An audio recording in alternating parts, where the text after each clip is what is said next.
Yeah. Black Rose on an all-gold Rolls Royce. I'ma stay going in cause I'm pro-choice. Shout out broke boys, they ain't making no noise. I'm a dope boy, shout it, I'm a dope boy. Bright and early, they be playing with they nose, boy. Bitch, I'm riding dirty, if you know I pack a chrome toy. You are now rocking with the best, no more decoys. Let that missile hit you, search and destroy.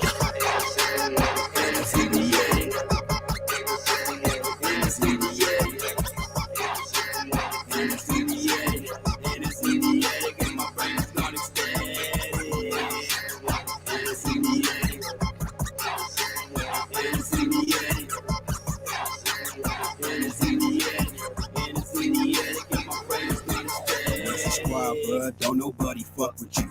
You like to run your mouth, I might end up just punching you. I'm trying to swipe your face off and make your life uncomfortable. You ain't a real psychopath, what you frontin' for?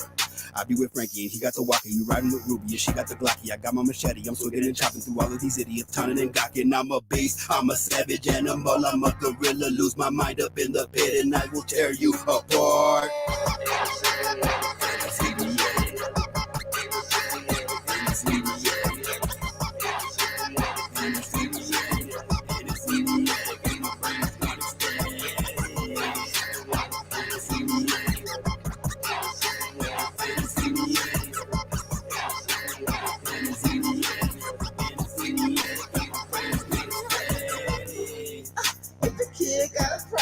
Send that bitch to fly and tell that nigga where I be. Still waiting.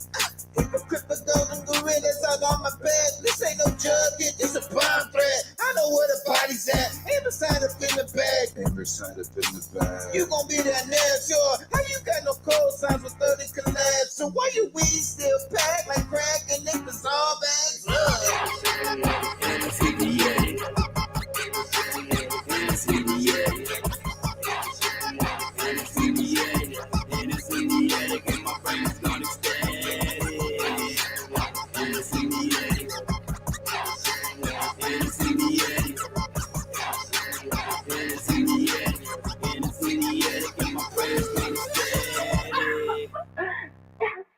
Boys, murders for Juelz. Kill shit.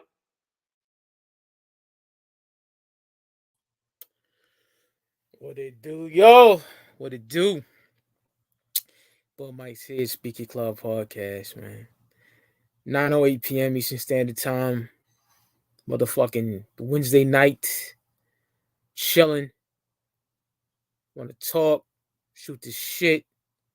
That was and is in the attic. Frankie Goldie. Acetone Boogie. Cheese House. Shit lit. It's that ratchet shit. I fucks with it heavy. 2 people in the fucking building. I may not be here long because I aimlessly just talk to my fucking self nowadays on these live streams, and they're not fun unless I have somebody with me. But even then, when I have people with me, this shit don't hit.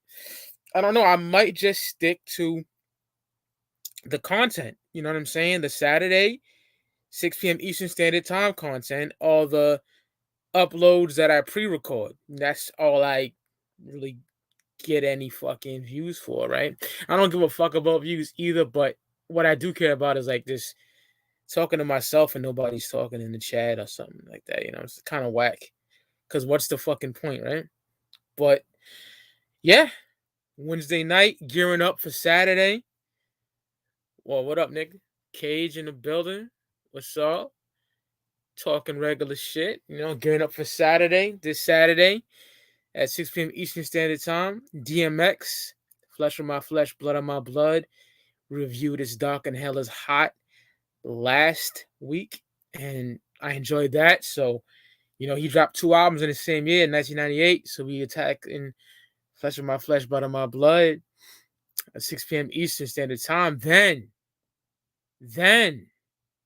11:45 p.m. Eastern, I'll be on Luke the Goon's channel. Shout out to my brother Luke the Goon. And my dog, Robbie. Do It For The Underground. we'll be doing a listening party for Long Live Evil, Lost Lake Estates album. Hype for that. My fucking copy ain't shipped yet. And I doubt it'll be here by motherfucking Sunday. Because you got what? You got Thursday, Friday, Saturday. That's 3 motherfucking days. The CD won't be here that fast. There's no mail on fucking Sunday either. So, yeah, I wish these fucking people would actually ship shit early. And I'm not talking shit because I love them Zoo Boys. But damn, nigga, like you would think, right? It should be out and shipped already. But it is what it is. Because that's how we like to do it. We like to play it off like the rip. The CD rip. Because it's kind of hard to play it off Spotify and shit. But listening party going down. Luke the Goon. If you're down with that wicked shit. You down with them Zoo Boys. You down with Fun Time Guys. And shoot over there. 11:45 p.m. Eastern. Mad late. But the album comes out at 12, my nigga. So, you know. What's up, Resin? What's good? Which is better in your opinion? Is Dark and Hell's Hot or Flesh on My Flesh? Dog, like I was telling Ross, I'm like, yo, it's Dark and Hell's Hot's my favorite DMX album, right? Then I listened to Flesh on My Flesh like, I don't know, 2 days ago, and I'm like, ooh, man.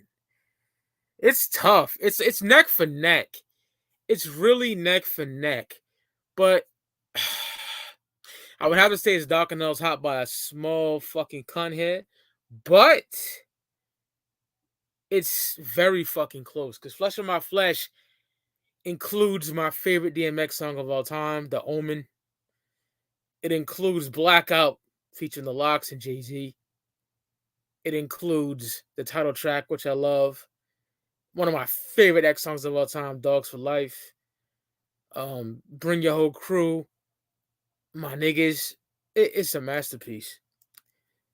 But It's Dark and Hell's Hot is my favorite by a very, very minuscule margin.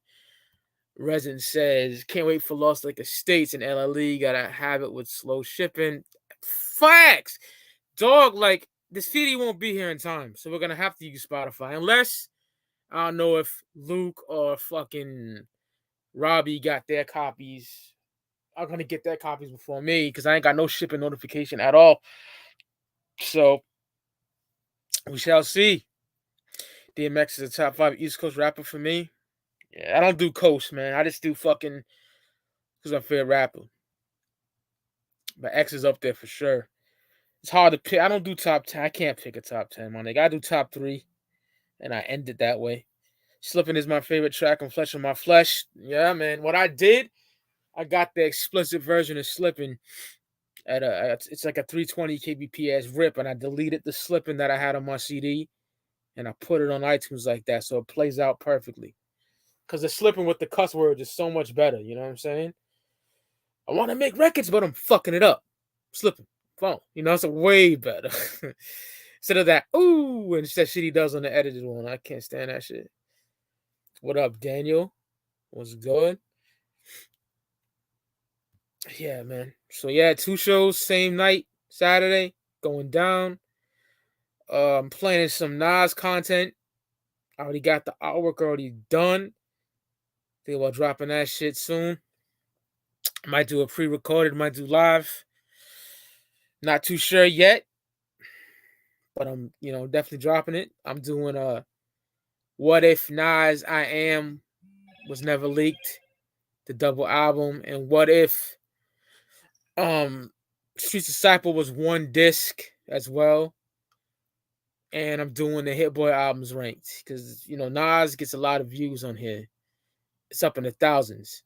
You know what I'm saying? So, gotta do what these niggas like. You know what I'm saying? Because when I do what I like, ain't too successful, but hey, I'm not going to change for nobody, nigga.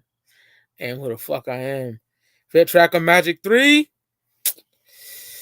Pretty Young Girl, bro. Either that, it's fucking hard, man. It's so hard. It's hard on that. Pretty Young Girl. Was it Based on True Events? What's the name of that fucking song? Let me look it up right now. I'm bad with titles sometimes. I forgot the name of that fucking song. Yeah, based on true events. Both of them. I'm a cheat. I love that shit so much. Omen is underrated. DMX was on some hardcore shit with the Damien. Yep, absolutely. Yes, he was. Marilyn Manson on the fucking chorus too. Crazy. Yeah, Blue Bentley is tough, bro. I rocks a Blue Bentley heavy, bro. Absolutely. That's a dope ass cut. Dope shit, man. Yeah. Just working on that. And then we got nigga, we got October, November, December, and we done with Speak Your Clout, the album reviews, right? So I'm gonna be working on as early as like next month. I want to work on what's next year. Next year is all 94 out. We're doing 94, 99, some 89 albums thrown in there. So want to work on that. You know what I'm saying? Expect some rock reviews too. And I don't give a fuck what no one says. There'd be like two niggas watching, right? I don't give a flying fuck, nigga. I do what I want to do. You feel me? Might do Ringmaster over too. But I'll be dolo with that. You know what I'm saying? But I might do that too. Love this feeling. My favorite on Magic 3. Yeah, it's a good one. Nas killed that shit. Nas and Hit-Boy is a match made in heaven, bro.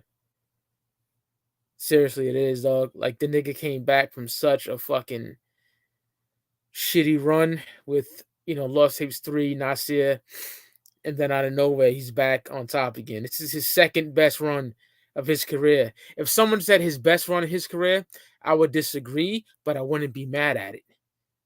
I wouldn't be mad at it. Why? Because I love those albums that fucking much, man. I really do.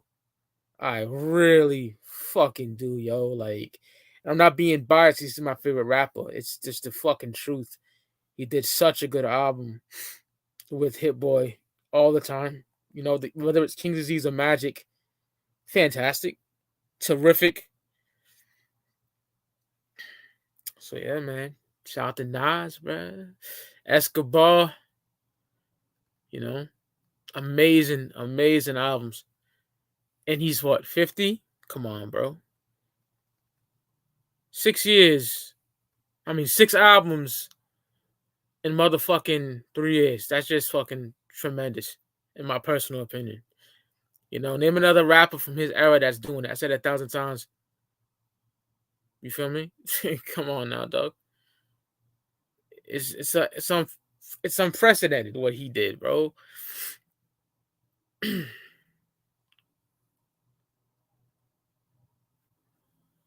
But yeah, I can't wait for Saturday, bro. Fucking fiending for them shows. Got a lot going on in my personal life. I want to just drain out, People are definitely sleeping on his run right now. It's sad, and they fucking missing out. Facts, bro. Niggas want Primo. Niggas want the whole cast of Illmatic. It's not gonna happen, man. It's not gonna happen. Will I like Nas to do a fucking whole album with Primo? Fuck yeah, dog. You know what I'm saying? Absolutely. It's not gonna happen. It's not gonna happen. It might happen, but I don't see it happening. If it happens, I'll eat the fucking crow, my nigga. You know what I'm saying? We shall see. We shall see. But yeah. Just fucking, I want a Nas album with Alchemist. It would be, oh yeah. Nas and Alchemist would be fucking crazy. West needs to drop the Pray for Paris track list already. Yeah. Then they pray for me. He got the CDs. He got the fucking digital downloads. It's coming. October 13th. I want to see that track list. He dropped the features and all that.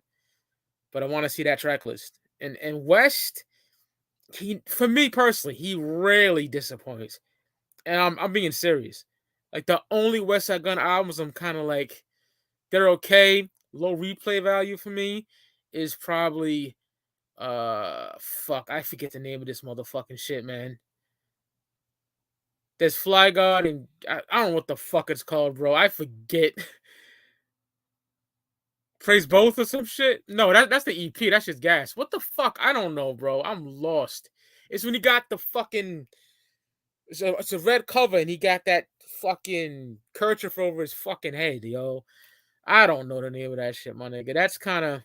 But Michael Irvin's on there. That shit's big fire, right? And the Stove God songs are crazy, but the replay value ain't strong for me. It's that one and Peace Fly God. No, I don't even like Fly God is good all the time. That shit, I don't even like that shit. West was talking about that shit. He said that album's a fluke. He means like, I guess he don't want to even put that shit out. But I don't like that shit at all. It don't even set the sound quality shit. That's just me though. It's not that. Oh fuck, I can't fucking think of it. It's an all red cover, man. It came out right after Pray for Paris. Like, Who Made the Sunshine? It came out like along with that.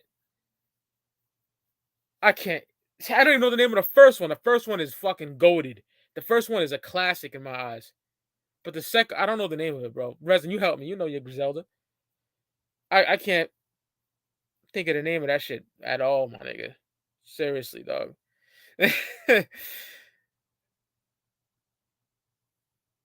I can't. I'm gonna fucking look it up, bro. It's driving me crazy. So let me look that shit up. Yes, sir. 2020 albums. Yeah, Play God is an awesome God. That's one. Part 2. Yes, there you go. That's what it is.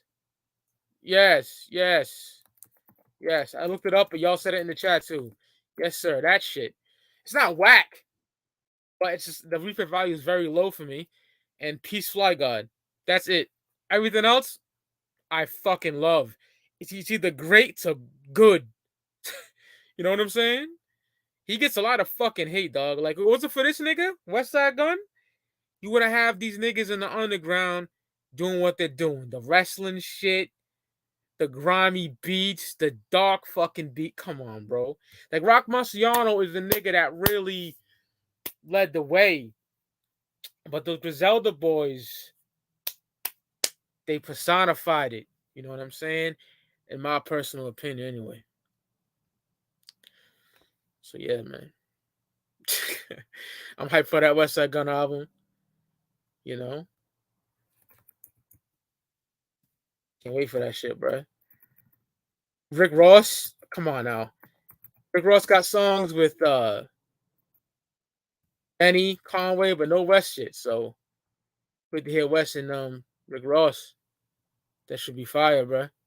I'm gonna throw the link in the chat. If anybody wants to come on this motherfucker. And if not, I'll dead shit, delete this shit. It's just whack. He got 2 niggas talking in the chat. Yeah, Riz is on there too. I don't know if Riz did a beat, if Riz is rapping, if Riz is talking. You know, who knows what he's doing on there. You know what I'm saying? But I'm hyped for it, man.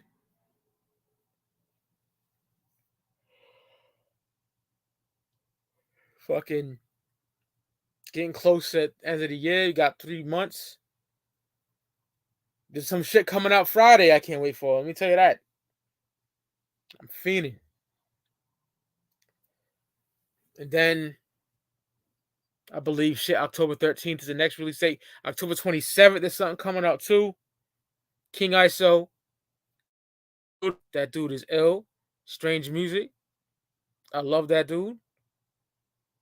What up, Jinx? I got your message on Twitter. I was like, I told you how I'm doing right now, yo. Shit's just whack, bro. It is what it is. You know what I'm saying? It is what it is. Yup, that. Mickey Diamond and Camouflage fucking Monk. I'm feeling for that. Oh shit, someone backstage. It's Rocker Bash. Yo, what up, Mike? What up, my brother? Yo, would you yo, I'm still laughing. I shared both clips of that battle.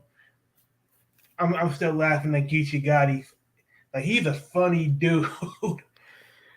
Yeah, man. With Easy the Block Captain, that nigga got a weird ass name. Yo, like that, like because I'm a fan of battle rap. Yeah. I thought like the mudslinging between both of them was normal, because they both had personal stuff to talk about each other. But when I started to see that it was going viral, I was like, like it's like TMZ and the Shade Room. Like I didn't know it would get this big, bro. Remy Ma supposedly sleeping with another nigga behind Pap's back, and yeah, that shit's crazy, bro. I don't know what to think of all that fuck shit. To be honest with you, it is what it is, bro. You like I've watched that battle at least 5 times. Like to me, beyond the bars itself, it's like Geechee Gotti's ad libs. Like when he's not rapping and he just talking to hecklers.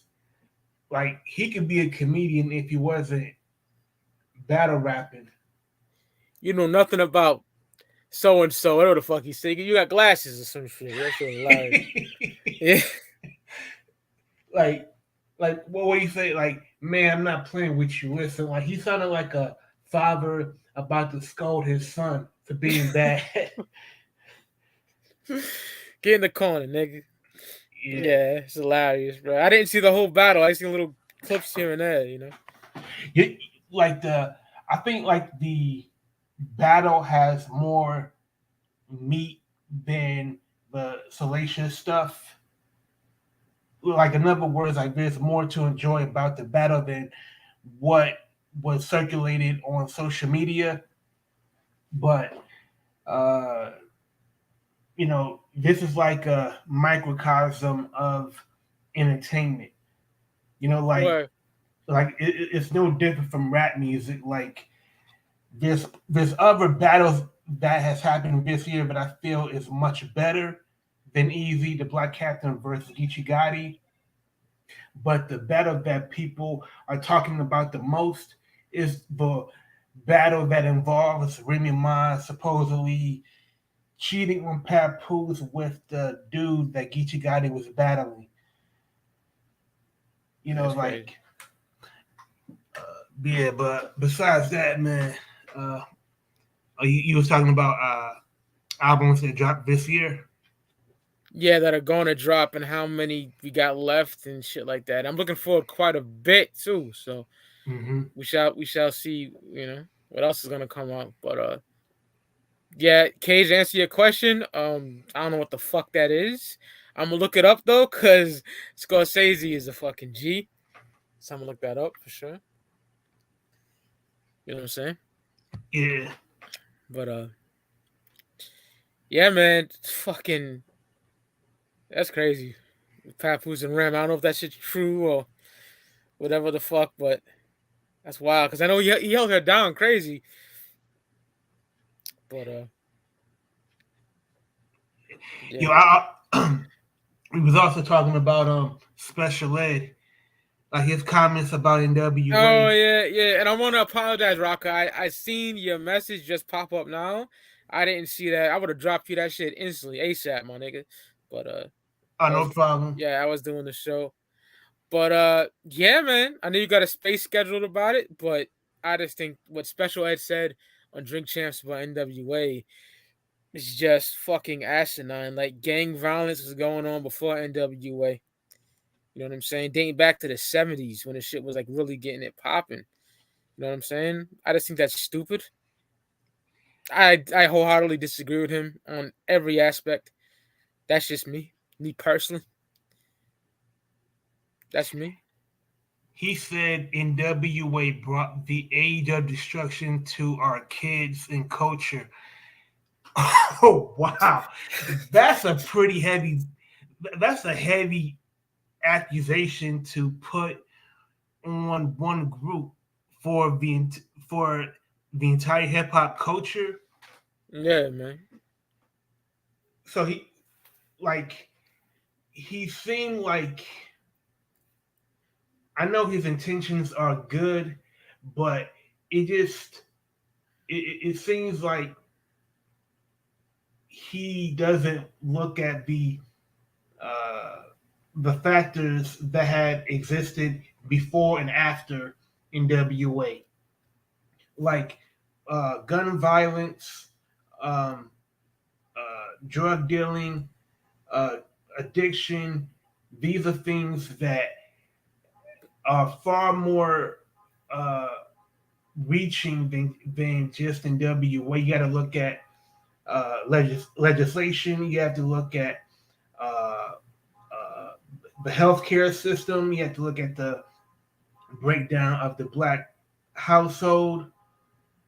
And even when he mentioned the FBI letter that NWA received, like they used it to their advantage because they were trying to be outlaws because they weren't, they were the complete opposite of what Special Ed represented. They weren't trying to be they weren't trying to be role models as much as just be the anti-heroes. Facts. What's up? What up, Resin? What up, Resin? Not much. Just chilling out here. Nigga look Jewish in that interview too. Yeah, with the Jerry curl, bro. I thought like you know how Q cut off the Jerry curl for death certificate. Yeah, I think Special Ed found it and just put it back on. facts, bro. Yo, that nigga is crazy, bro. Yeah, Cage, I agree, bro. I agree, my nigga. Dude, be Sonics in the fucking building, my nigga. Special Ed on some bullshit. He used to be signed to Aftermath. I didn't even know that shit. Me neither. Wow. Hold up. Wait a minute. So Special Ed was signed to one of the members that he holds responsible for bringing the age of destruction to our kids and culture. FC Red said it in the comments. Oh shit! Shout out to Ren for saying something, because these niggas get out of pocket and just run their mouth. And this is East Coast dudes, man. And I'm an East Coast dude, but I just think that shit is wild, corny. So he's putting blame on the fucking West, or saying shit is whack, and that shit's lame. Whether it be Clark Kent, Vinny Pads, Special Ed, is just corny to me, dog. It's corny. And yo, Doobie, I like Peace Fly God, but it's not. I don't replay that shit like I do Hitler 8 or Hitler fucking 7, or shit like that, or the 3 main studio albums that West did that I love, which is Fly God, Supreme Blientele, and Pray for Paris, bro. But I gotta go back to it. It's kind of low on the replay value for me. Keep it a stack. Yeah, I wasn't really feeling that one, honestly. Yeah, it's not in rotation like crazy to keep it a stack. Nah, that might have been. I think it was Danhausen. That was a dope song. Gotta remember that shit, bro. Gotta go back to that. Yo, off this one. Yo, what up, Blade? It's my boy right there. What up, Blade? It's my guy. We did a good show the other night. Hood TMZ in the fucking building. He was representing Stack Bundles. It's my guy right there. But yeah, man. Rome Streetz, Nose Candy 5 tomorrow. Mm-hmm. Woo! Mickey Diamond. I don't know what the fucking project is called, but Camouflage Monk produced it. Can't wait for fucking that. Some other shit too. What else is coming out? I can't fucking remember, but there's some other shit coming out that I'm excited for. Oh yeah, Pro Dillinger. He from Umbrella too. And Snotty dropping Steiner Brothers. I can't wait for that shit. I heard these niggas are just nasty. You know what I'm saying? Like, this is that shit you play when you're fucking locked up. You got that banger on you and some nigga disrespect you, poke him in the yard. You feel me? Like, that's that kind of music. Oof. I love that punch you in the face shit. Yeah, they got terrible hot takes, Kate. Sure. Yeah, man. You check out Mickey Diamond, Rocky. He from your neck of the woods. Dude is nasty. Hell yeah. I mean, the Detroit is like a hotbed, for so much Detroit talent, man. Mickey Diamond, my guy Semi Six, like that dude is like his style is like Elzai in a mix of Jay-Z. Like think of Elzai's rhyme style, as far as being perfect, Yeah. As far as not using punchlines as much, but just being really bar heavy and being Jay-Z's flamboyance, for lack of a better term.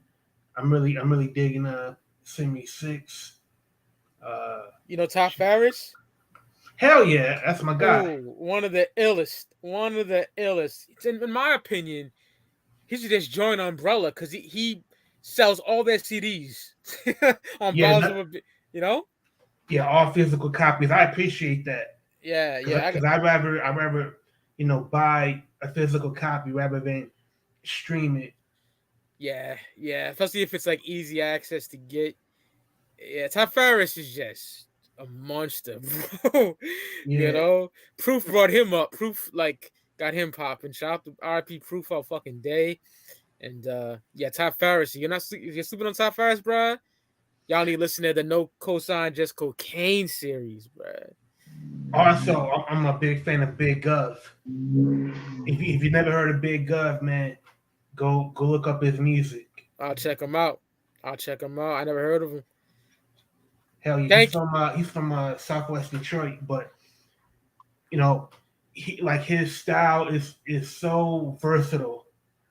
Like he can, he can write in any style, similar to Crooked, where it's multi-syllables, but he also has great storytelling. He can also,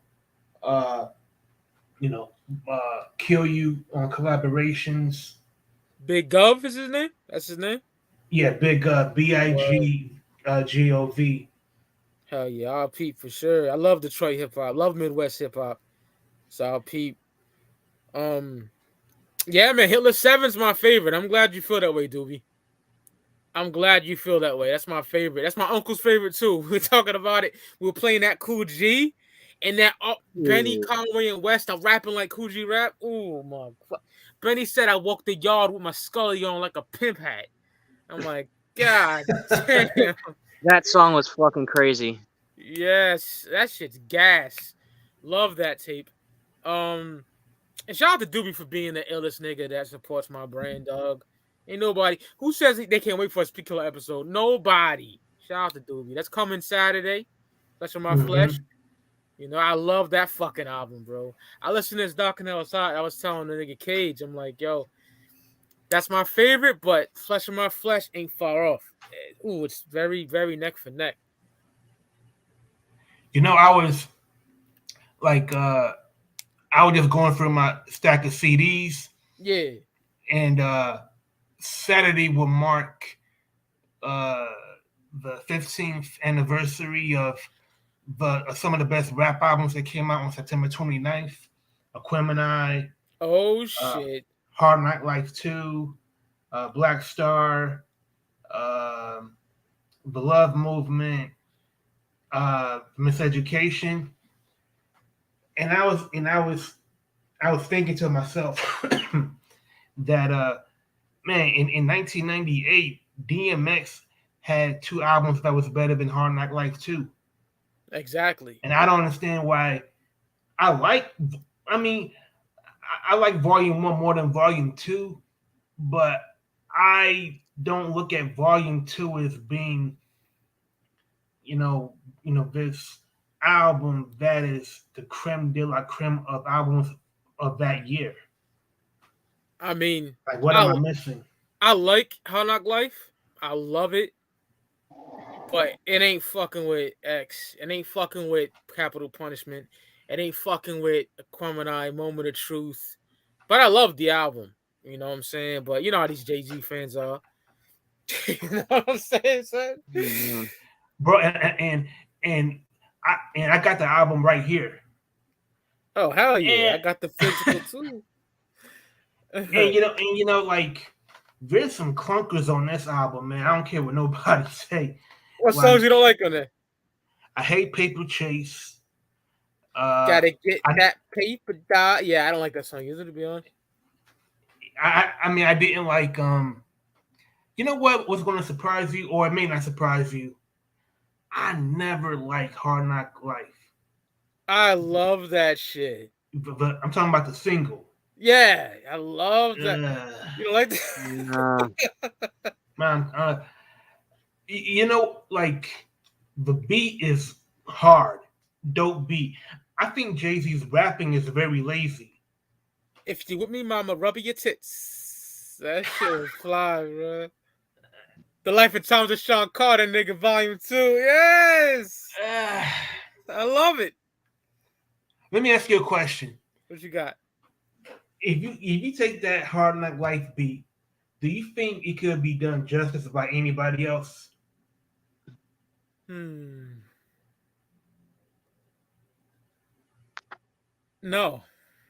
I think Jay killed that shit. I think his voice and that production, it goes good together, bro. I love it.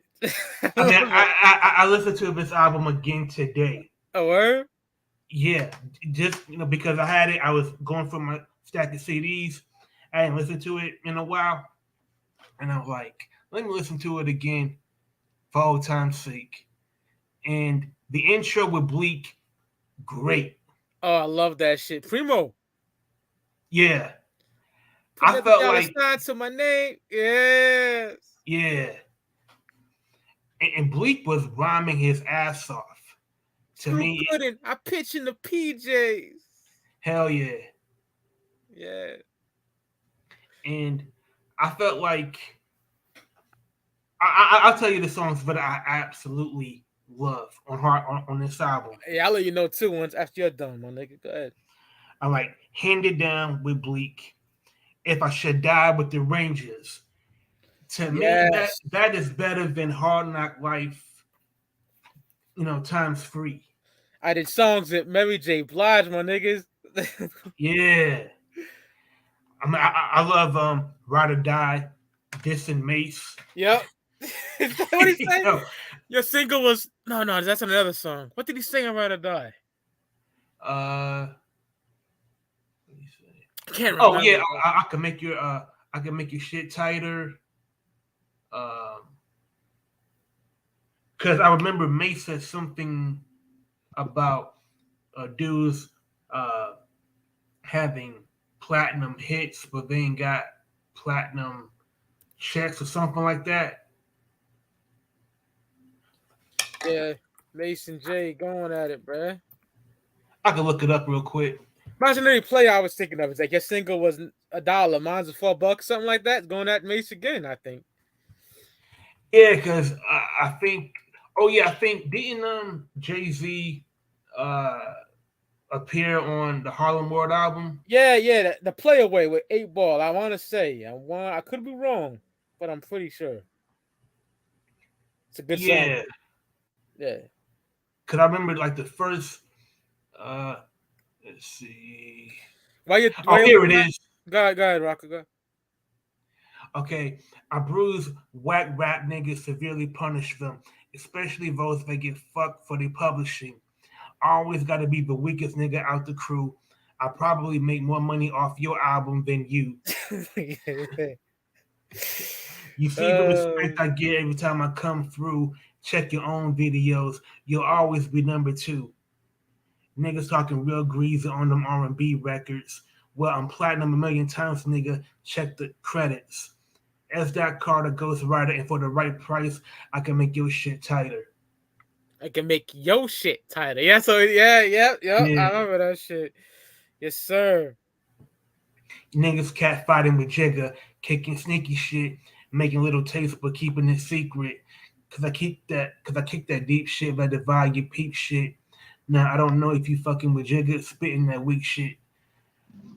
I like Jigga's braggadocio when he's going at other rappers. Yeah, he's always nasty with that. He's double entendres too. Like he's goated. He's the best at that shit to me.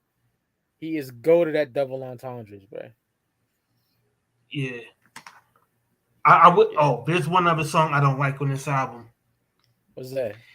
And it was a big single. It was a big hit. I know where you're going. I think I know where you're going. Yeah, it's a certain song produced by Swizz Beatz.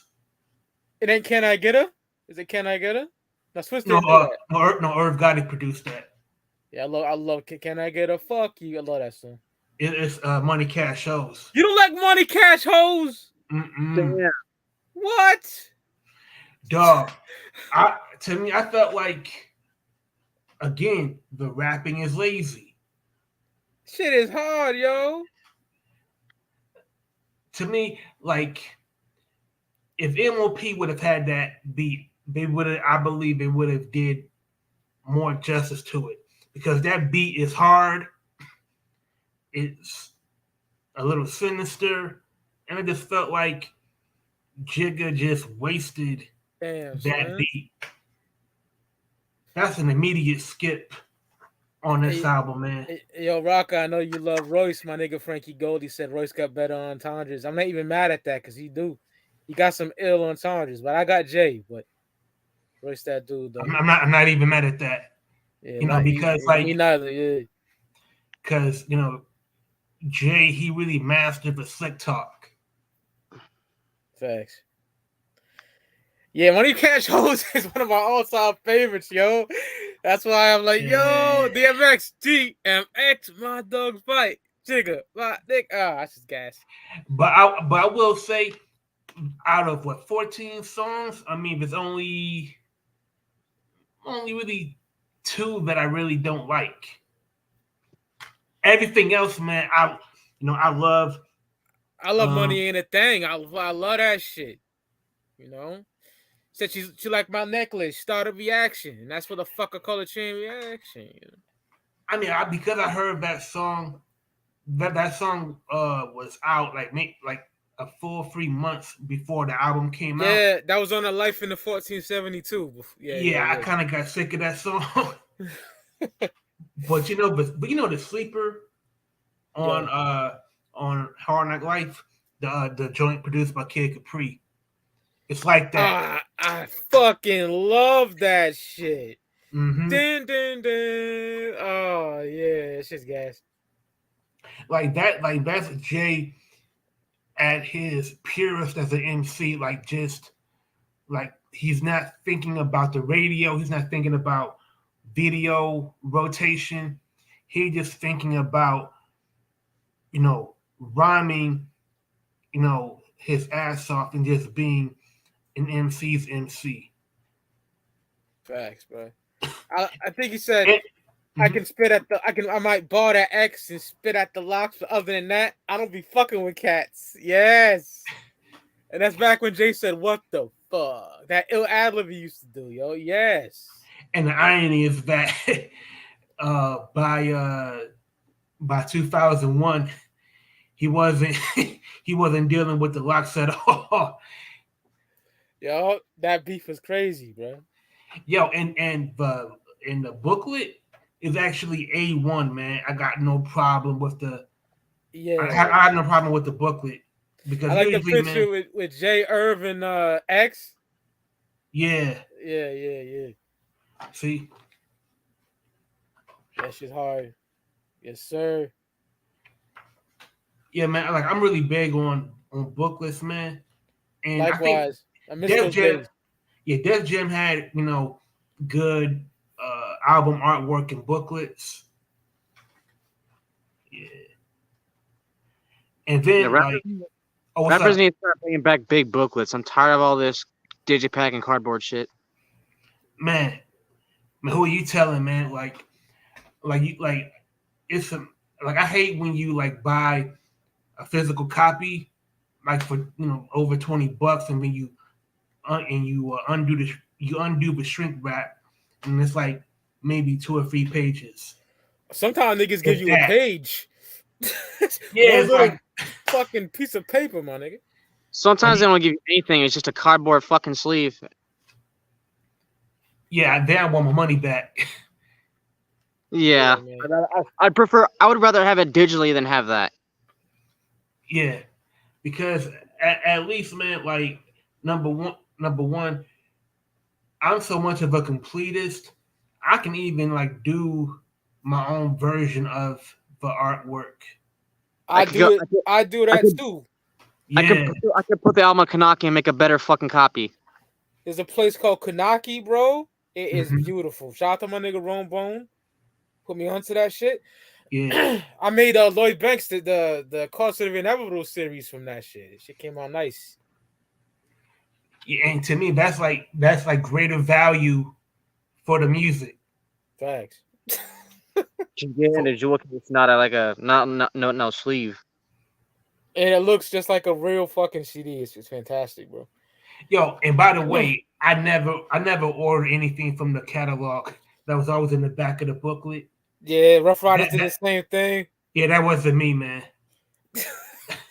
only wanted the music, man. Like I wasn't jockeying for merchandise, t-shirts, jackets, hats.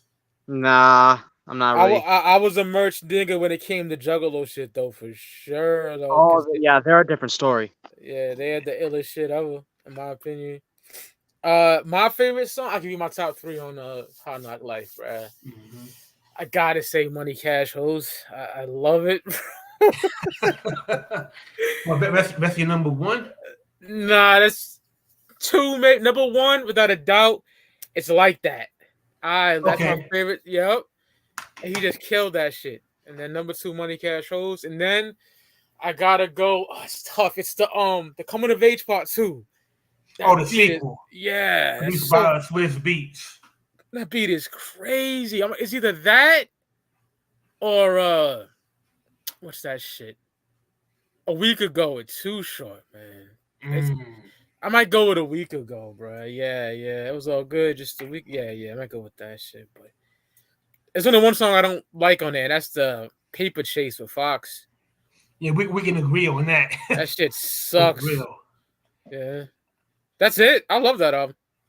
Other than that, and I get it. Like Jay was writing for Foxy, but I don't know. It just seems like maybe they rushed it.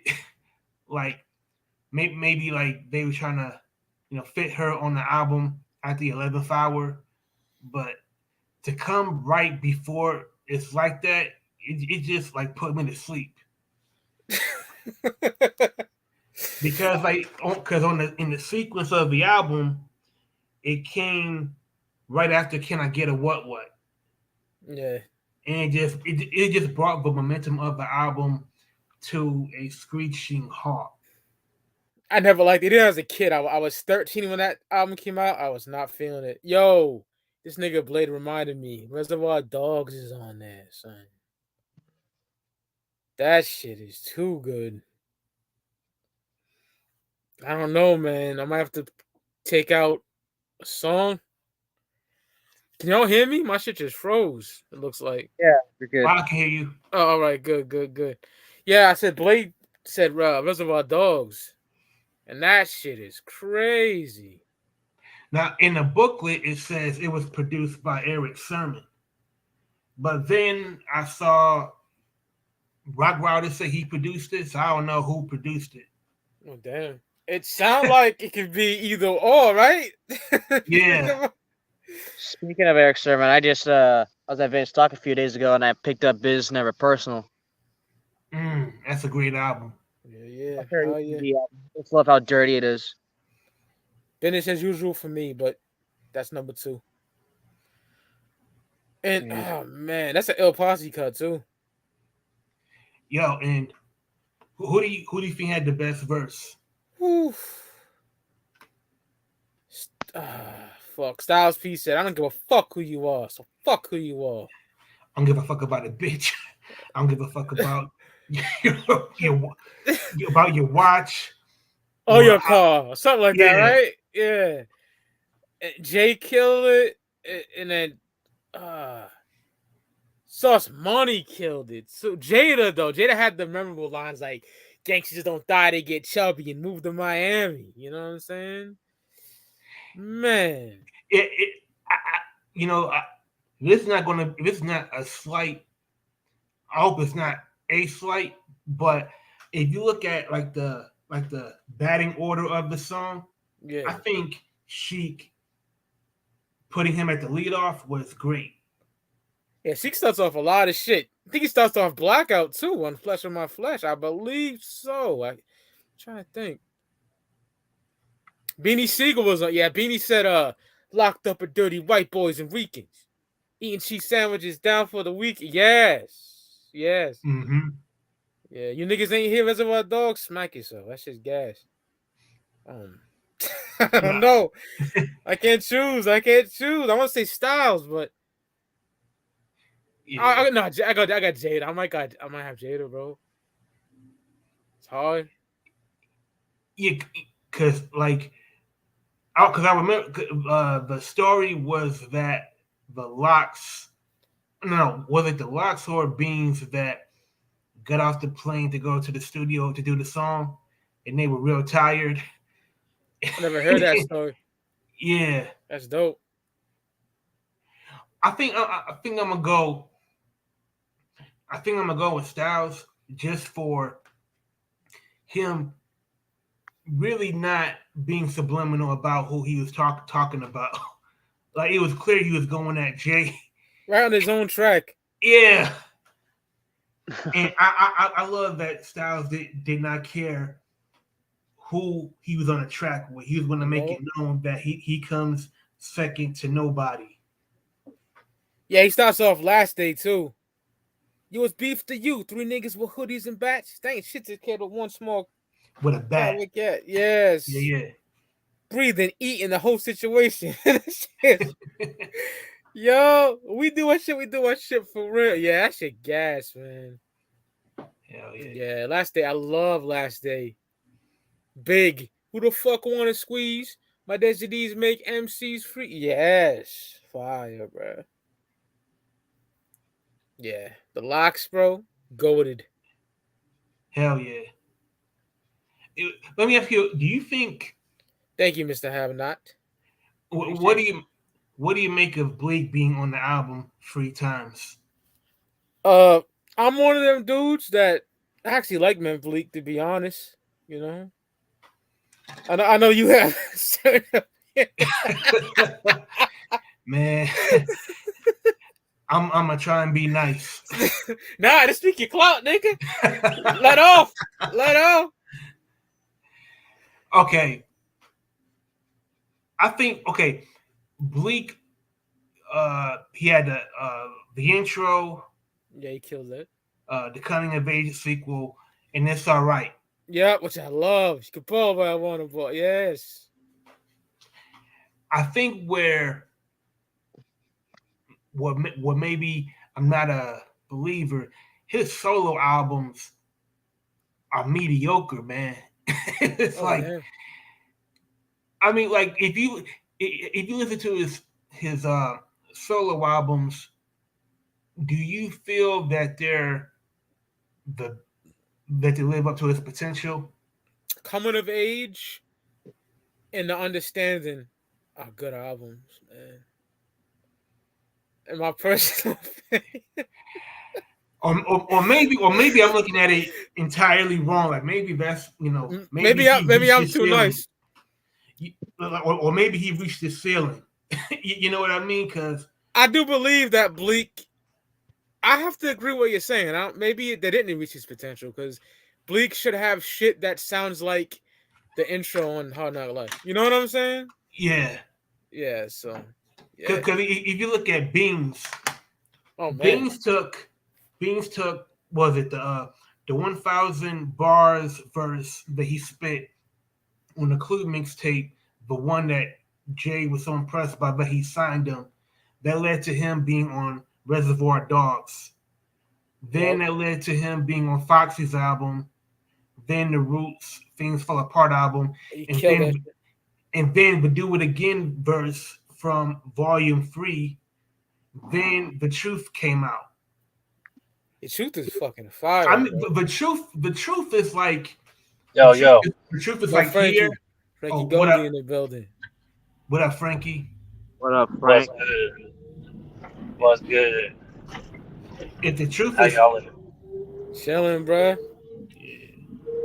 like The Truth is here, and Memphis Bleek's 2 albums is like right here. Damn. Yo, I just want to put out a beef that I got with everybody on the panel right now. Oh shit. All y'all do is talk about Jay-Z. Like, let that man breathe. There's different things to talk about other than Jay-Z. The fact that you guys are even talking about Memphis Bleek, bro. What the hell y'all on? Bleek is an MC that I consider dope, but he doesn't have a a good discography like Beans, my nigga. Well, bro, You know what I'm he ain't even worth talking about. Hey, bro. Hey, bro. Yo. I know if he die, he's in the will somewhere. I mean, whatever. Hey, man. I got you got to look at my CD collection. I got Black Star. It's classic, bro. It's classic. He flexing Black Star, bro. Aquemini. Oh, yo, Frankie gave me grief for what I put Manat Marauders over Aquemini. He wasn't happy about that. Yeah, man. I don't know what you want with that comment there, guy. Because Yeah, but Frankie's a bully too, though, because I was showing love to Eve, right? I said love is Love is Blind is a great song, right? bro, you was in your feelings, bro. I get it. Trust me, I get it, bro. Because, like, sometimes you just got to go off the rails real quick on some emo shit and be like, you know what? I feel Eve. I feel Eve when she said love is blind. Because love, it do be blind sometimes. You know what I'm saying? But at the end of the day, bro, you got to realize that you got to get them dusty-ass feelings out the vault. You feel me? You got to sometimes listen to Eve and not tell nobody about it. The moment you tell somebody about it, you broadcasting, bro. You broadcasting that energy, bro. I wear my heart on my sleeve, though. I could give a fuck, but it is what it is, bro. I'm just trying to help you, bro. Because we got to be in a different place than where Eve was at when she dropped that song. You feel me? Word. We got dusty feelings out the vault. Facts, bro. But yeah, Bleek, bro. I just think, dude, that he could have dropped something better than what he did. But I do like those albums. The hottest song he ever dropped was Dear Summer.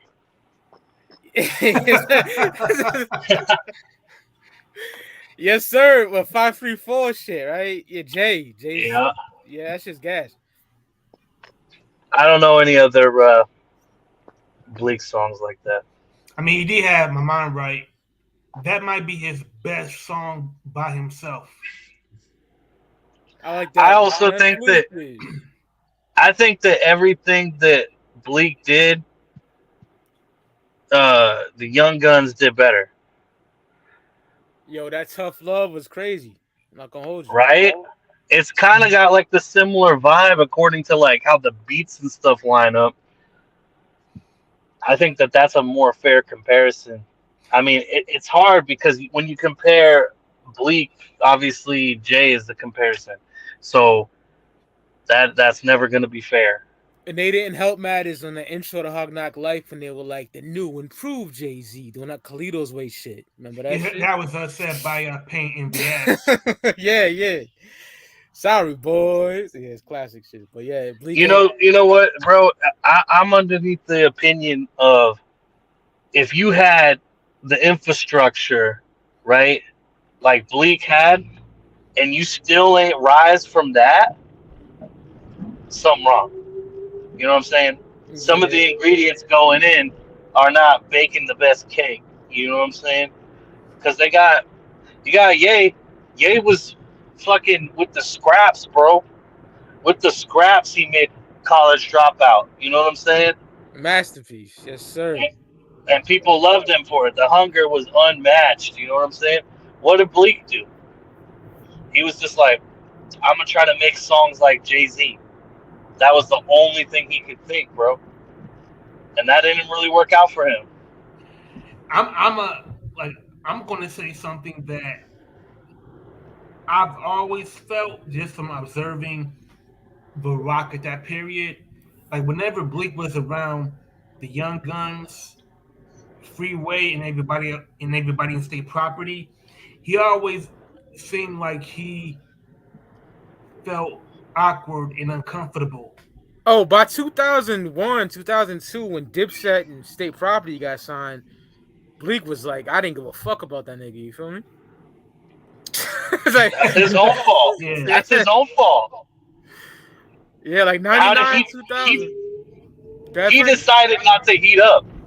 He decided not to heat up. You feel me? Word. Like, so many other people were, like, becoming the style fathers of the new generation. And, like, you had so much lavish shit going on. And even Jay-Z 2.0 was going on. And you had fucking Kanye and State Property and fucking, you know, Dipset. All this shit's blowing up, man. And New York was on in a big way. And it's almost like they never left type shit. You know what I'm saying? Word. How did Bleek fumble that level of responsibility? You see what I'm saying? It's all on him. It is all on him. Jay, you know what I'm saying? Around, got the nigga doing Armadale Vodka now, I think, right? What's he doing now? Some shit like that. All like the entire episode of Drink Champs, Bleek was talking about how he has to jump through so many hoops just to talk to Jay. Man, I ain't trying to hear his excuses though. I mean, in this game, he gotta fucking kick the walls down. You know what I'm saying? That's all it is. Everybody's given the same level of opportunities. You know what I'm saying? If they don't thrive in that environment, an environment that was actually perfect at the time, you know what I'm saying? He could have had longevity in this. I really feel it's not just because, oh man, my man Jay, he ain't returning my call like that. It's like, nah, bro.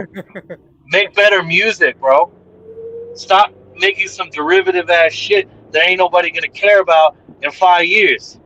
I can't even name more than 3 Bleek songs, and I was rocking with the Rock big time back then. You know what I'm saying? Hell yeah. Pink ass polos and a fucking backpack. You feel me? I was on my shit. So, you know what I'm saying? I was shaking them dice, letting them bitches roll, holler, get them, girl. You know what I'm saying? Purple Haze, yeah, type beat. So I ain't fucking with none of that Bleek shit though.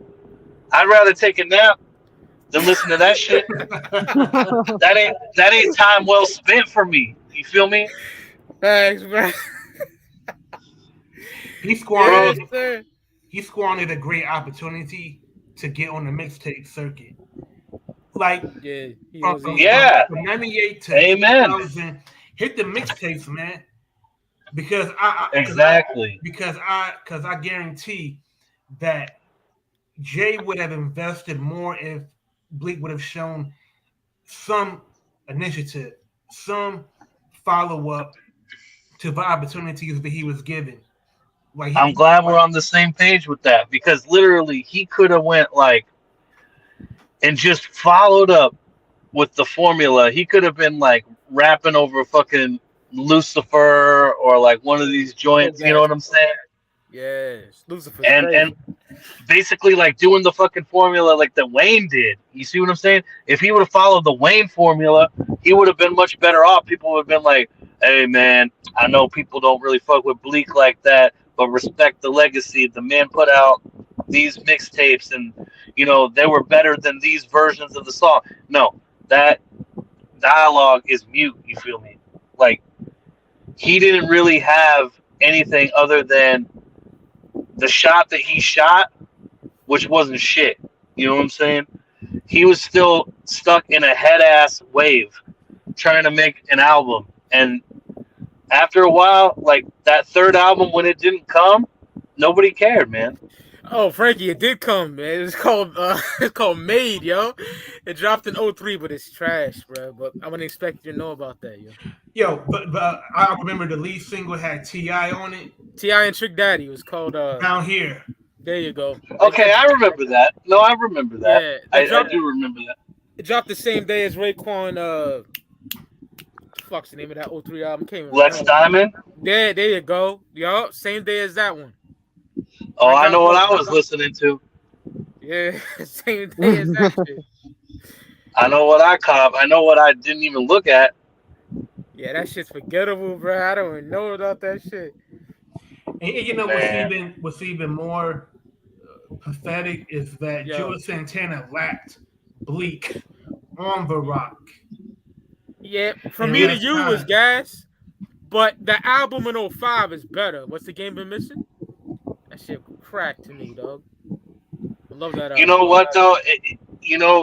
No matter what with Juelz, though, Juelz was massive, bro. Like, his style, it changed the game.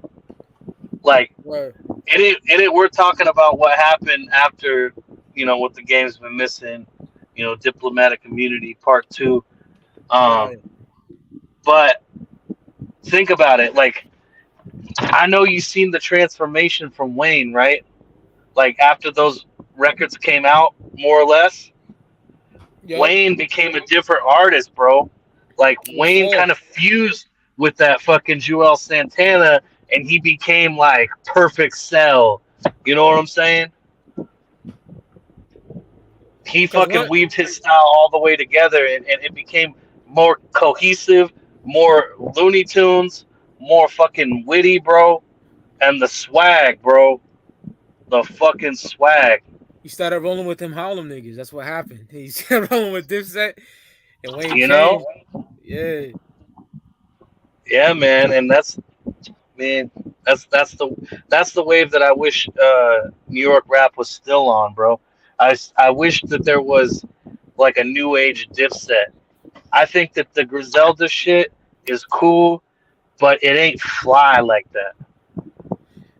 I think it's kind of Westside Gunn. I don't get down with no fucking furry boots and tight jeans, but nah, man, that ain't the fly shit. He be looking goofy out here for real, man. Facts, and at this rate, like, I know plenty of people making fun of that dude. You know what I'm saying? And the thing is like, back in the day, Dipset, you seen them on the TV, they look ridiculous. Maybe your dad make fun of them, but at the same time, everybody knew that they was rolling with Bloods, bro. And that was real street shit. You know what I'm saying? There was niggas dressing like Juelz in my hood, dog. Like, you drive around, you see niggas with the bandana tied on the side. Yup, just like Juelz. Yes, sir. Back in the day, son. And like, Jimmy was the illest shit talker back then, dog. Like, Capo was the illest. I don't give a fuck, man. He's my favorite member, dog. Always has been. What? Yup. Bruh, what? I don't. He makes the best albums to me, best mixtapes to me. Nah. Nigga, that MOB shit in 05, bro. Come on. Members of Birthday with Max, Stack Bang. Who you got? Who you got, bro? I think Juelz is the most important to the culture, and I don't think it's an argument. I really feel like he really revolutionized rap in his own way, bro. And he did it different than other New York artists was doing it for real on a massive scale. And, I feel like his growth got a little stunted, but regardless of the fact, the impact was there. You know what I mean? I just think the music ain't there, man. Cam is probably the most, he's like the mascot. You know what I'm saying? When you think of Dipset, you think about the shit that Cam was doing, saying, the speech, the wild shit that he was doing. But But Juelz, I gotta give it to him because he's the most important, bro. Like the thing is that what did Jimmy really give us? You know, bowling. I mean, fire music though. To me, anyway. You feel me? Like those I mean, members he of did Bird have Gang Summer of tape. Miami. I love that shit. I don't understand how he came back and kind of stole the Max B style though. Like that But seems that's like was ghostwriting for him. that seemed like a weird intersection. You know what I'm saying? Word. Max Yeah, B he was did. ghostwriting for him. Yeah, Max is. Yeah, he was, bro. I love Max too. Max is my guy, bro. Yeah, I mean, I fuck with Max B. I Yeah. mean, the thing is that you know how Westside Gunn he look weird now. Like some of the things Yeah. he be doing, it don't make sense. Well, Yeah. that was like Jimmy coming out of that era.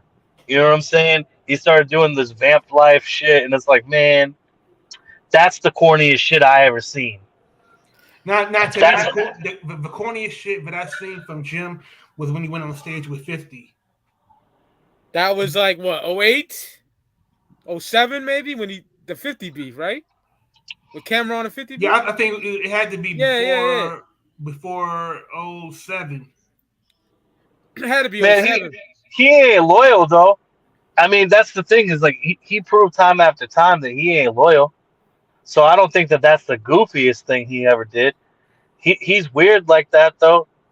I will say though that that vamp life shit. I mean that's borderline trying to cash in on some fucking Twilight money, bro. Ain't nothing weirder than that. You feel me? Yeah, that's the era I wasn't fucking with him, man. Then he came back and he started making good music again, like the El Capo album and some shit before that. But yeah, It's he was just ill. okay to me, bro. It's Oh, just okay. oh damn. I rocks with it. All right. Well, I'm gonna get up off of here. I just wanted to come in and show love real quick. Frankie, my nigga, yo, I played Anna in the Attic in the beginning of the shit, so salute my G. Appreciate you. You know what I'm saying? Appreciate you. Absolutely. Shout out to both of y'all. Shout out to everybody in the chat. Shout out to Speak Your Clout. My boy. Y'all be easy. My Good nigga. talking to you. Yeah, Frankie's a good Peace, dude, brother. bro. It's my guy right there. Frankie Goldie. It's my guy. But yeah. Bleak. That's funny. Yeah, Bro, Frankie likes to bust balls. He's a good guy. I love Frankie Goldie, man. That's my guy. Yo, like I forgot all about the Made album. The only reason Likewise, bro. why I was familiar with it was because I saw the single Yeah. in Rap City. But yeah, like I totally believe had Bleek went on the mixtape circuit and actually did things without having to get Dame, Kareem, and Jay-Z's approval all the time, I think Jay would have invested more in him just for showing more initiative. I agree, bro. I can't remember. I probably still have that CD or I sold it. I can't remember. But I don't remember a fucking track other than the shit you said with T.I. and Trick. Yo, one thing that Frankie said that made me jog my memory was like when the Young Guns came out, they did everything that Bleek couldn't do. They were younger, but they can make they can make the street joints, they can make the joints for the ladies, but they were still hood. Like what did Bleek have after My Mind Right? He did the song with Jay-Z, Do My Ladies Run This Mother. Is that your chick? Yep. Right? There's an understanding, right? Yep. Mm-hmm. It's like Jay-Z had to hold Bleek's hand every step of the way. It's true though, right? That 534, like, my nigga. I think there's a song with MOP on there that's decent. And then there's Dear Summer, which is a Jay-Z song, and it's fucking amazing. I love that fucking song. The beat is crazy. Who did that shit? Was it Kanye? I can No look it ID? Yeah, I'm looking it up too. If you get it before me, What's up, guys? put up Jaleel Curry. Just Blaze did that shit. Wow, it don't sound like a Just Blaze beat. Yeah, just Blaze cooked that Okay. up. Yeah. I'm chilling. I want to discuss some hip hop. Bleek was the Hawkeye of the Rock. This is the most Bleek got talked about in a hip hop podcast ever. Look it up. I bet you any money, bro. B Seeker was the best out of the Roc-A-Fella crew. I'll tell you one thing. Back in the day when I had a fade, right? I used to rock the do-rag and the fitted on top because of Bleek, bro. I will say that. Bleek had me doing that in like middle school, bro. 99, 2000. Once I got in high school. Shout out to Bleek for that. I know 50 kind of took it and ran with it, but Bleek's the first nigga I seen do that. So I like that look. So Bleek's fashion was ill. The nigga had the Averexes too, right? Yeah, with the bomber jacket. Yo, his fashion was ill. But I agree with Frankie said. Like, I do like those albums, but I don't think they could have reached his. He didn't reach his potential with those records. The first two albums, that is. Mm-hmm. And then, like, I was watching his interview on Drink Champs, and it was like he was even bragging about I'm the rapper that has the most songs with Jay-Z. And I'm like, that's the problem. Like, everything centers around the big homie. If you look at the interview, he doesn't reference Jay-Z by name. He always says the big homie. Like, at what point do you stop being the little homie? Like, when Bleek, like whenever Jay-Z's children come of age, no pun intended, Bleek is going to be the little homie to Jay-Z's little homies. Almost 30 years now. You know what I'm saying? For real. And Bleek. Blade Brown in the fucking building, man. Let's get it popping, bro. Speaky Clout. Yo. Hey, my nigga. What's good, bro? Yeah. I just wanted to say something real quick. What you got, bro? Hold on. Got Westside bumping in the background too now real quick. Boom. Yeah, bumping that Fly God is an awesome God. The first one is gas. Yeah, that's what I'm bumping. Yeah, what did Benny say? She come up my whip, she gonna come home sticky or some shit like that. That's sensational Sherry? Yeah, sensational Sherry? Yes. Gas. Yeah, I just wanted to say something about Bleek, bro. Like, I feel like Bleek was under Jay too much. Like, he depended on Jay a lot. Like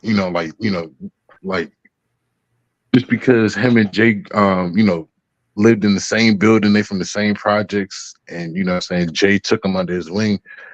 But with that, even though Jay took you under your wing, like,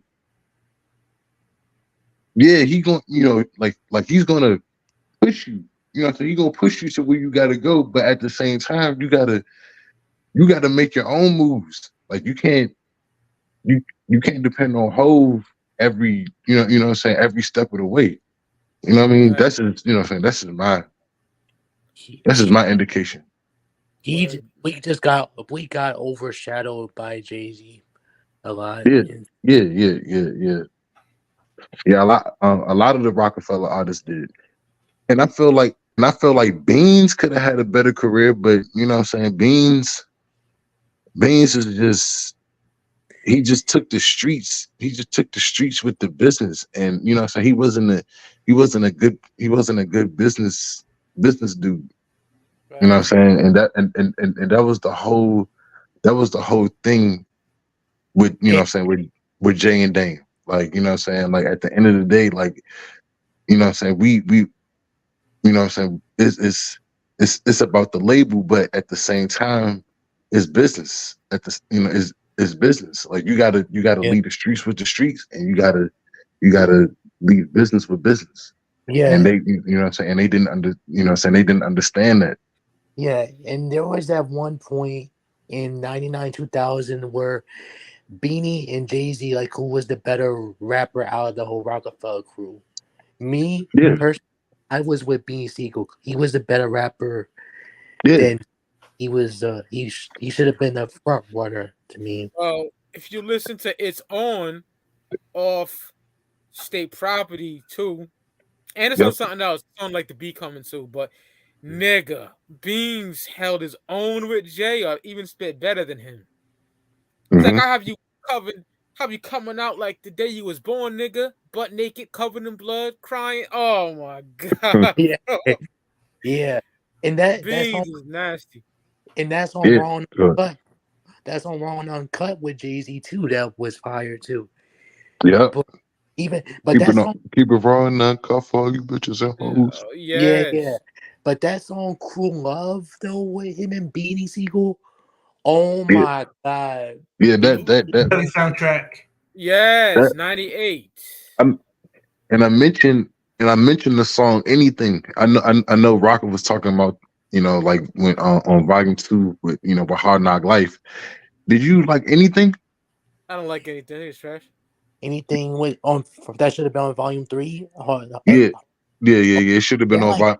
I call that shit Hard Knock Life Part 2, because it had the same like theme, but Yeah. instead of like how he sampled Andy for Hard Knock Life, he sampled Oliver.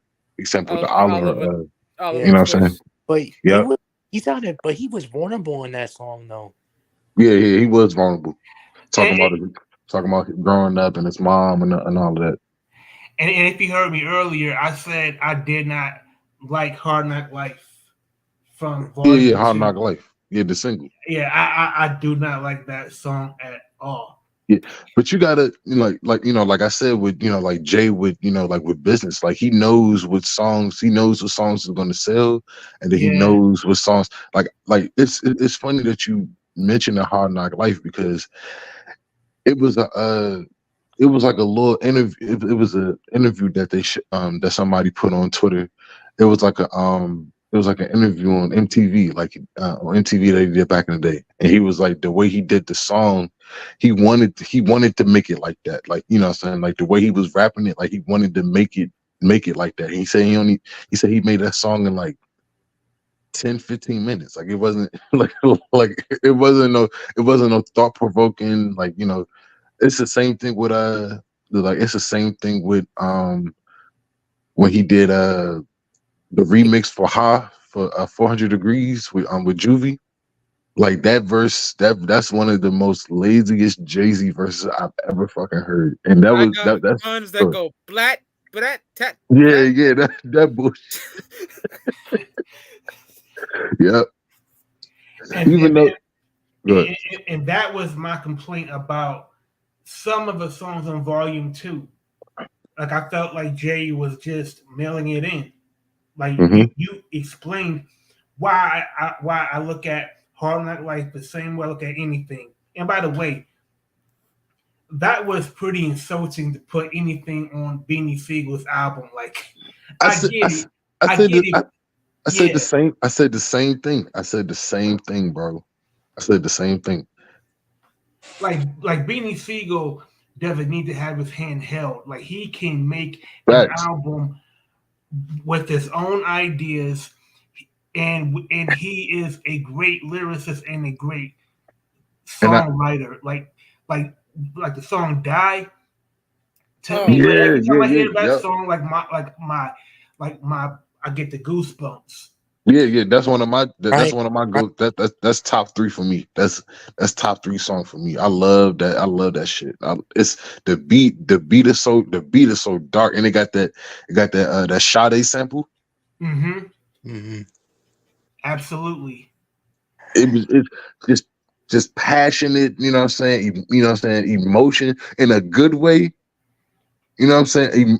emotion in a good way. Like you can, like you can feel, like you can feel the pain, bro. You can feel the pain in his voice, like especially like if you notice at the beginning of the song, like it was like it started off like real slow, like it was like like real calm and slow, and then once the song got even then once the song built up, his so he got angrier and angrier. I was like, yeah. I feel Yeah. Might go out like dark skinned Jermaine. That shit gas. Yep. Yeah. That song, Remember Them Days with Eve and Oh, I love that song too, bro. I love that shit, man. What's the Nuggets about? My favorite song on the street, What's Your Life Like? Oh yeah. Stop and Chill. Yep, gas. Stop and Mac and Brad. Oh, with Scarface, man. With Scarface, oh my gosh. Somebody bring me some juice in here. Yeah, gas. Yeah. Pac-Man. I lock and load, cock and spray. Hit you niggas from a block away. And how to hold that shit. Come on, man. And What's Your Life Like? Oh, that's another one. Video, man, that video is some of the realest portrayals of prison life. Just like the way he's describing, just being in the cell and being, just thinking about, what you have to go, what you want to have to do once you hit general pop, and just like who you're worrying about on the outside, and all of the feelings that you're thinking about, just being in jail. Little peppies in them cheese. They're making you sick. Making you sick. Goggle and spit. Same water you shit. Oh, man. It's so vivid, bro. Like, yeah. The white man got your fucking man. Your wife on land fucking your man. Fucking your man. Come on, bro. Ride for My, that beat by Bink. Oh my god, Ride for My niggas. That shit hard, bro. And if you notice, like I don't know if y'all noticed, right? Everybody had everybody on like Rough Riders or Roc-A-Fella had that like that Ride or Die song. Yeah. Everybody had one. Everybody had a Ride or Die song. Hence, Rough Riders Ride or Die Volume 1, which I love. 99. I was on a field trip. Me and my nigga were bumping at the whole ride there. I never forget that shit, bro. Pina Colada, fucking Pina Colada. Jigga. What's my motherfucking hard, nigga? Dope Money with the Locks. Nope. Shout out to Frankie Goldie for this or Styles P, or just Styles P and Jada. Oh yeah, Dope Money, crazy, right? Or Kiss of Death with Jada. Kiss of Death with Kiss. With this, yeah. And I'm like the Dow Jones of rap. My stocks is high. Yeah. Motherfuckers to blow your brains out and watch you bleed. And that same This is one line Jada said. He said, what he say? He was like, in the mob meeting, keep quiet when the God speaking. Squeeze my joint to my motherfucking palm squeaking. Yeah. They did the head buster sample on the first song. Yeah. And Jada's like, I do you at the light like King Cousin Harold, my nigga. Yeah. Oh yeah, bro. Jada was lethal with them lines. What did he say on niggas that started something? He was like he said I twist I wrap the belt up around my arm and twist your vein and pierce your vein like Romello Pops on Sugar Hill. Yes. And that's on we gonna make it when he's like, look it, cause I got guns that crack your back, but that's not right. Fat your trap. I think he said something like that on we gonna make it from Kiss to the King. Goodbye. Yeah. Kiss is one of the illest when it come to like punchlines. He's underrated when it come to punchlines, bro. Nobody missing Jada when it come to punchlines. He's one of the he's a punchline king like Big L. If you watch our review of Doc and Us Hot, and we get to niggas Unstarred or something, I just gush all over the motherfucking shit, man. I go, that's my favorite song on this Doc and Hell's Hot, bro. And way I to end, just love that shit. and way to end the album, bro. That's one of the hardest outros ever. Like that. Yeah. Yes. Listen to it from beginning to end. It's Dark and Hell is Hot. From beginning. Man, play that album without skipping the track, bro. Like, of course. Yeah. Which one do you prefer? Is Dark and Hell is Hot or Flesh of My Flesh, Blood of My Blood? Ooh. Oh damn, bro. Cause all right. It's like Flesh My Flesh, My Blood. It's like Dark and Hell is Hot Part 2, kind of a little bit to me. Kind of like saying you want to get your dick sucked from I don't know, a 95 Selma Hayek, or I don't know, another name any other bad bitch, right? Not like a 94 Tyra Banks. There you go. Make your pick your poison. You know, Flesh of My Flesh. Like I said, it contains my favorite DMX song of all time. That's The Omen. Man. And then way to put the release date close to Christmas time. Yeah, bro, that was genius. That was so genius, bro. Yeah. I had to ask the bitch behind the counter like I did the 50 because I think niggas was stealing it, bro. You know what I'm saying? Because X was popping, bro. I had that was so genius of Def Jam to like, man, that was perfect. That was perfect timing. You got and then on top of that, niggas probably got Hard Knock Life. Flesh, Jay-Z and DMX for Christmas. That's bro. And let me tell you, when we came back from Christmas break, that's all niggas talked about in the classroom is Flesh of My Flesh, bro.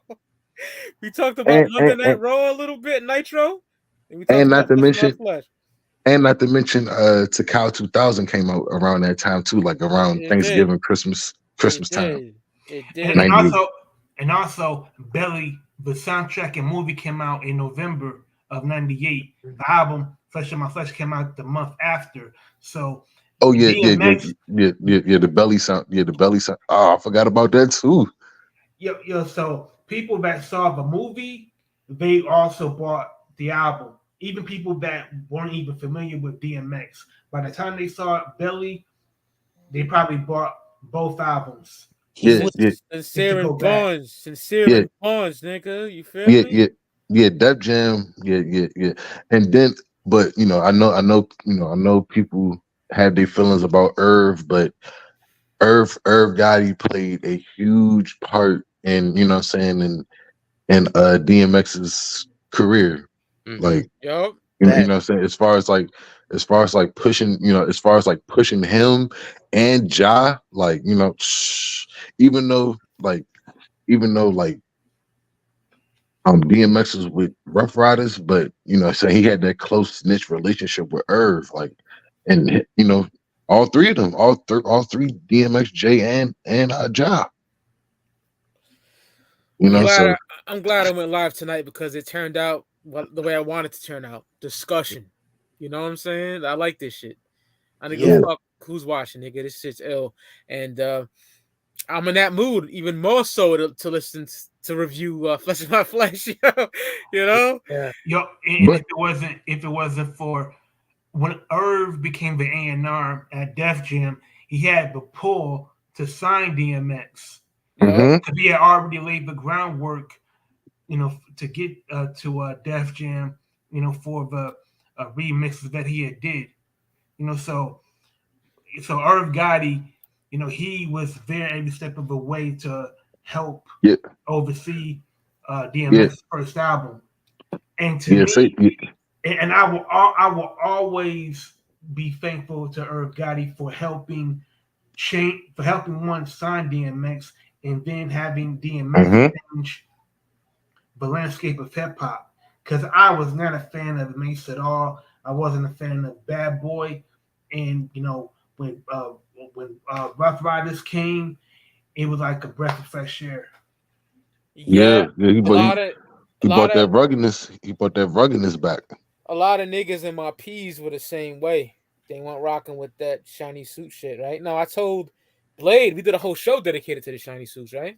Yeah, we did. I love that era. I really do. Yeah, I do too. To play devil's advocate, I fucking hate it too. 2000, right? Yeah. There was niggas in my hood bumping Royal Flush, Ghetto Millionaire, and the War Report over that all day. I was bumping Ghetto Millionaire earlier today. That's funny you mentioned that. You know what I'm saying? And then once the X came out, like Roc-A said, once take it back to the streets, motherfucker, the Get At Me Dog video, it was over. It was over. There was niggas that had braids and shit that were cutting that shit off to baldies.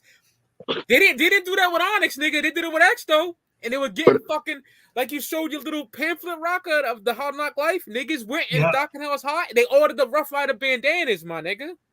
You know what I'm saying? I seen it. Niggas bought pit bulls because of X. Go ahead, don't forget about that double XL cover with JX and Ja. I love that cover. And they was actually supposed to come out with a collab album around that time, but you know, Egos, bro. One of the greatest albums of all time. Egos with J and X. Now, I believe between Murdergram and this murder, DMX had the best verse. DMX had the best verse on both songs. On both of them? Absolutely. Oh, let's talk, Roc-A. Let's fucking talk. Murdergram, I got X, bro. Just so fucking vicious, right? Absolutely. But it's murder. I got Jay-Z. I got Jay. I got Jay too. Jay was saying some shit on that shit. Kennedy style with your memory out. Oh. But X said, I got my back against the belt. Yeah, he was going off, right? But you know what though? Like DMX's flow, like the intensity and aggressiveness, that's what I really gravitated to. And you're right, the Kennedy line by Jay, that was grimy for Jay. Cause Jay didn't really get grimy like that. What about Blackout from Flesh in My Flesh? Yeah. Oh, that was cool too. I like what Sheik said, because Sheik said what I did. Do rag under my fitted. I don't even want waves. Seems to be halfway new. What you say? That killed it too, bro, right? And then, I used to have bag luck. Now you might see me in the Jag truck, masked up, even with a dime or bagged up. Double RT with the matching bandana. And then Throwing your women, more Coronas and lemons.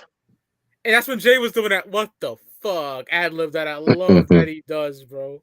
I'm the meanest, toughest, done but you. Oh, let's fucking go. Yeah, Blackout is crack, my nigga. You feel me? Yeah. This Saturday, be in the building. I'm going off on this album, my nigga. It's all right here, shorty. I told you I got you. Like the way they scooped you when a faggot nigga shot you. The Omen. Woo!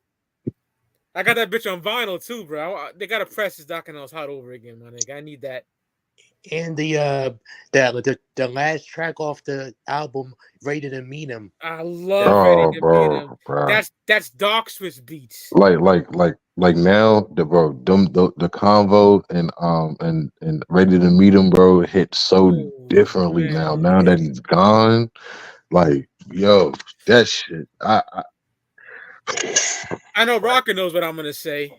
Like when I say this, it's like Zeppelin 2 and Zeppelin 4. They're both just as good as each other, my nigga. You know what I'm saying? Because I listen to Flesh of My Flesh and I'm like, this is close. Yes, it's too close. It's too close. Because it's like I said, with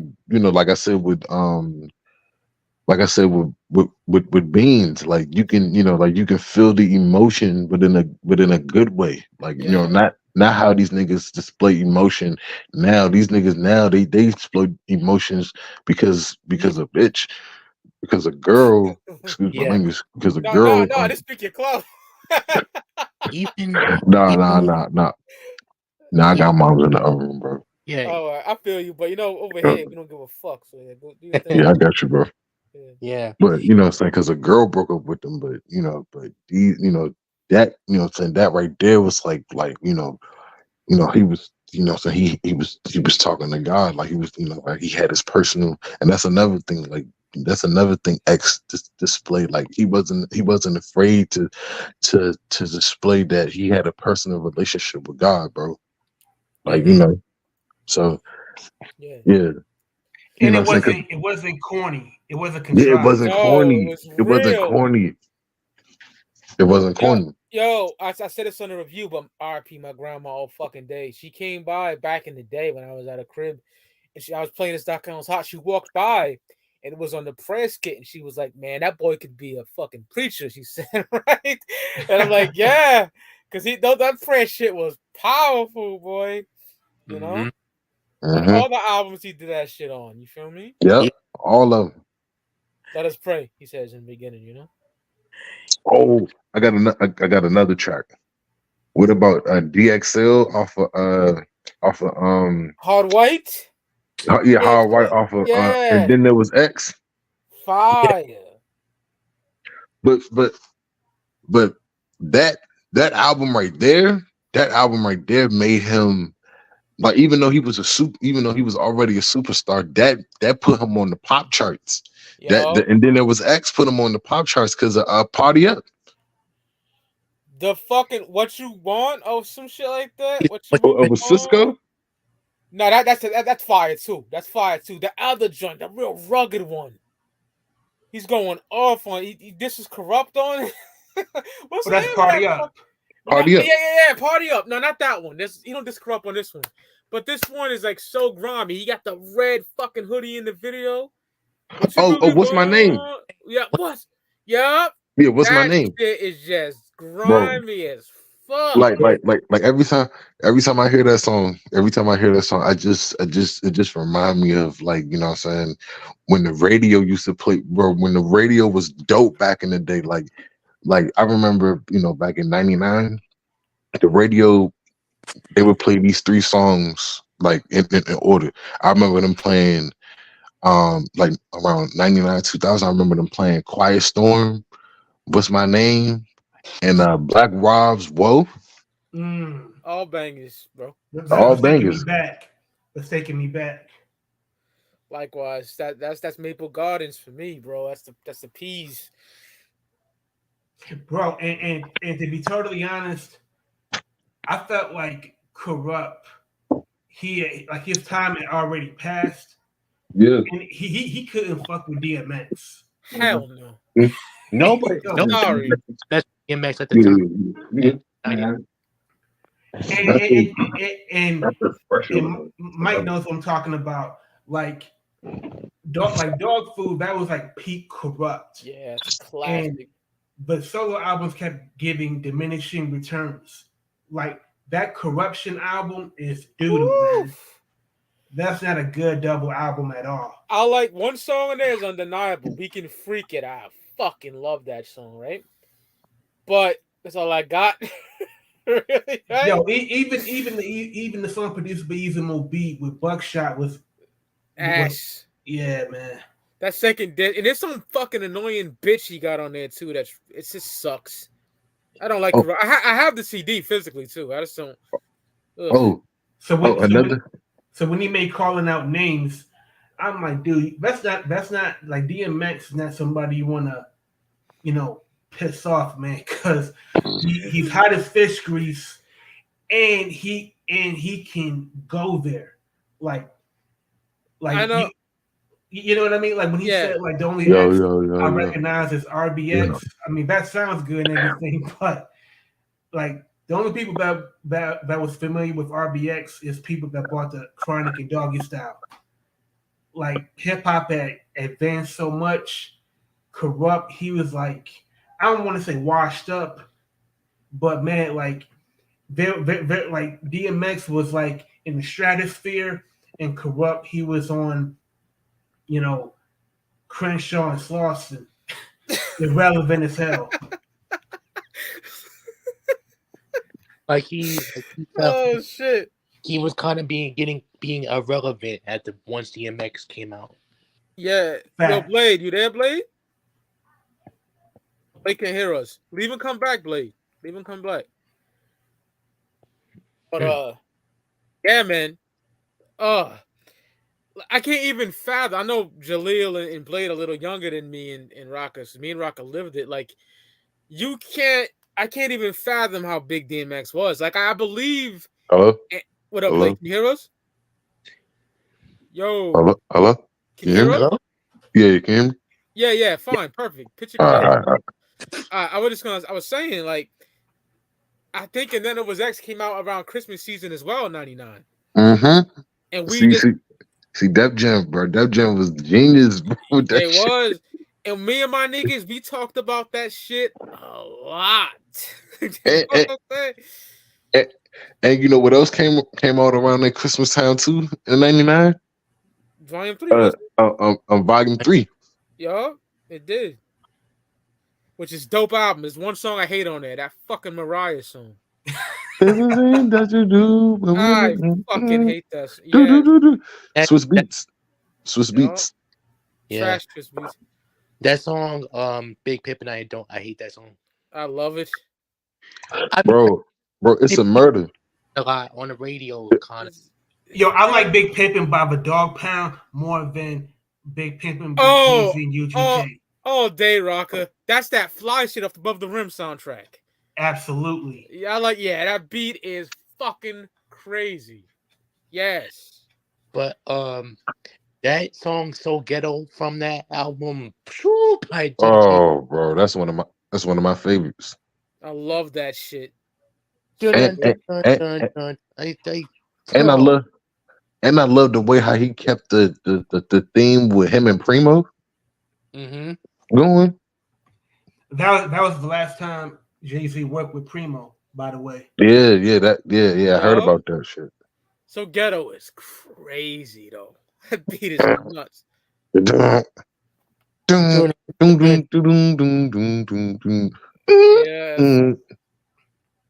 You know him well by the name of Jigga. So gas. I'm so gangster, pretty chick don't want to fuck with me. Hey, Jigga, man, your bitch take the do-rag off. What the fuck? Come on. Yeah, that's my era. Like I like pre-Beyonce Jay is the best. Let's keep it a buck. Even though that's when you get Black Album Jay and American Gangster, he was with that bitch. But I don't know though. That pre-Beyonce Jay is crazy. Hey, what about the Streetz is Watching soundtrack? Fire. Yo, I like a customer. I like Streetz is Watching more than Volume 2. Y'all like the remix of In My Lifetime or the original better? I like the original better more than the remix, but the remix is dope. I like the remix also. I like the beat. I like the beat better for the remix than the original. Yeah. Mm-hmm. Yeah. Like Dead Presidents. I love the Reasonable Doubt Dead Presidents. Dead Presidents. But ain't nothing fucking with the first one, bro. He was. What do you say? He gets the fuck up. No. He said, what did he say? He's like, well, I just spit that Wonder Rhymer shit. Me and my conglomerate shall remain anonymous. Caught up in the finest shit. Live out my dream. We're going for grave. You know exactly what the fuck y'all mean. And for the teen, I just shout. Like, my life ain't rosy, but I roll with it. My mind was fine till the dough hit it and told me that the mo did it. Yeah. This so aesthetic. Come on, bro. But that line about his jewelry, that he's like, begets the fuck up, Rolex the fuck up, whatever the fuck he said in that rhyme scheme. Nasty. What do you say? I'm a virgin of small timers. No, I got what do you say? I get dumb like all timers, small timers. Like you said, his double entendre. It's crazy. All timers, small timers, like yeah. Like we be giving Jay-Z smoke on this channel, especially me, but and my nigga Marvelarity one. But we give Jay his flowers too, because Jay is nasty. Let's keep it a step. Like when Bring It On. I love Bring It On, dog. Mm-hmm. Sauce Money. Sauce Money killed, bro. Sauce Money verse was, bro. He had the hardest verse. I'm sorry, bro. He was Sling your ding-a-ling from Bed-Stuy, Brooklyn to Beijing, East Coast hostess, hostels, colossus, money folks He with coined drug money phrases to for passes. dollars. Yes. The shakers beat them down with Jam, BJ and Primo. Got to spread across the board like Pacino. Yo, when he say we coin phrases for dollars, I'm like, yo, he's dead nice. Yeah, he's nice. And then Jay did that. What the fuck on the I love that era. My niggas power. Don't sleep on Jazzo. Jazzo had the dope verse too. He killed him. My favorite's Hope because Jay was like, I had to turn away when Tony killed Manolo. Like, y'all bitches cry out when you watch Waiting to Exhale. Real niggas cry when they watch Scarface. Even on the evils, like shit is wicked on these mean streets. None of my friends speak. We all trying to win, but then again, maybe it's for the best though. Because when they're seeing too much, you know they trying to get you touched. Whoever said illegal was the easy way out couldn't understand the mechanics. And the workers of the underworld. Granted, 9 to 5 is how you survive. I ain't trying to survive. I'm trying to live it to the limit and love of the life. Life is using my. Oh, come on, nigga. Fuck Mike Spears. I never prayed to God. I prayed to that. What about Brooklyn Finest? She said the taste of dollars was shitty, so I fed her 50s. 50s. Get the fuck out of here. Then she started to make sense. Come on, bro. It's crazy. Bro. Can I live? Yeah, it's a masterpiece. The Isley Hayes sample. Oh. Yo, I actually like Can I Live Part 2 more than the original slightly. Damn. Nah. Can I Live feel like a fucking like mob movie, like I'll say like Can I Live is like it's as equal as More Money, More Murder, More Homicide with AZ and Nas as far as being cinematic and having like a mafioso motif. I compare Can I Live to that song, but like Can I Live 2, like Jay was just talking that slick talk that I love, man. Like it's braggadocio. I mean, and plus, like it's much more up tempo. So it's a different feeling. It just I don't know. Every time I hear Part 2, man, I just turn it up and just start rapping the lyrics. What about Have you guys seen it's like a little mini documentary. It's called Classic Albums. It's like a mini documentary of like absolutely. Oh, bro, I love that shit. I'm a big Nirvana fan, and they did Nevermind like that. And they also did Black Sabbath Paranoid. And they did like mad rock groups, but they also did Reasonable Doubt's only rap one they did, and it's fucking phenomenal. Bro, I love how Ski Beats broke down like dead presidents. Yup, and that nigga that wrote New Jack City was breaking down regrets and shit, and painting the ass was in there. Yes, and Money was in that bitch too.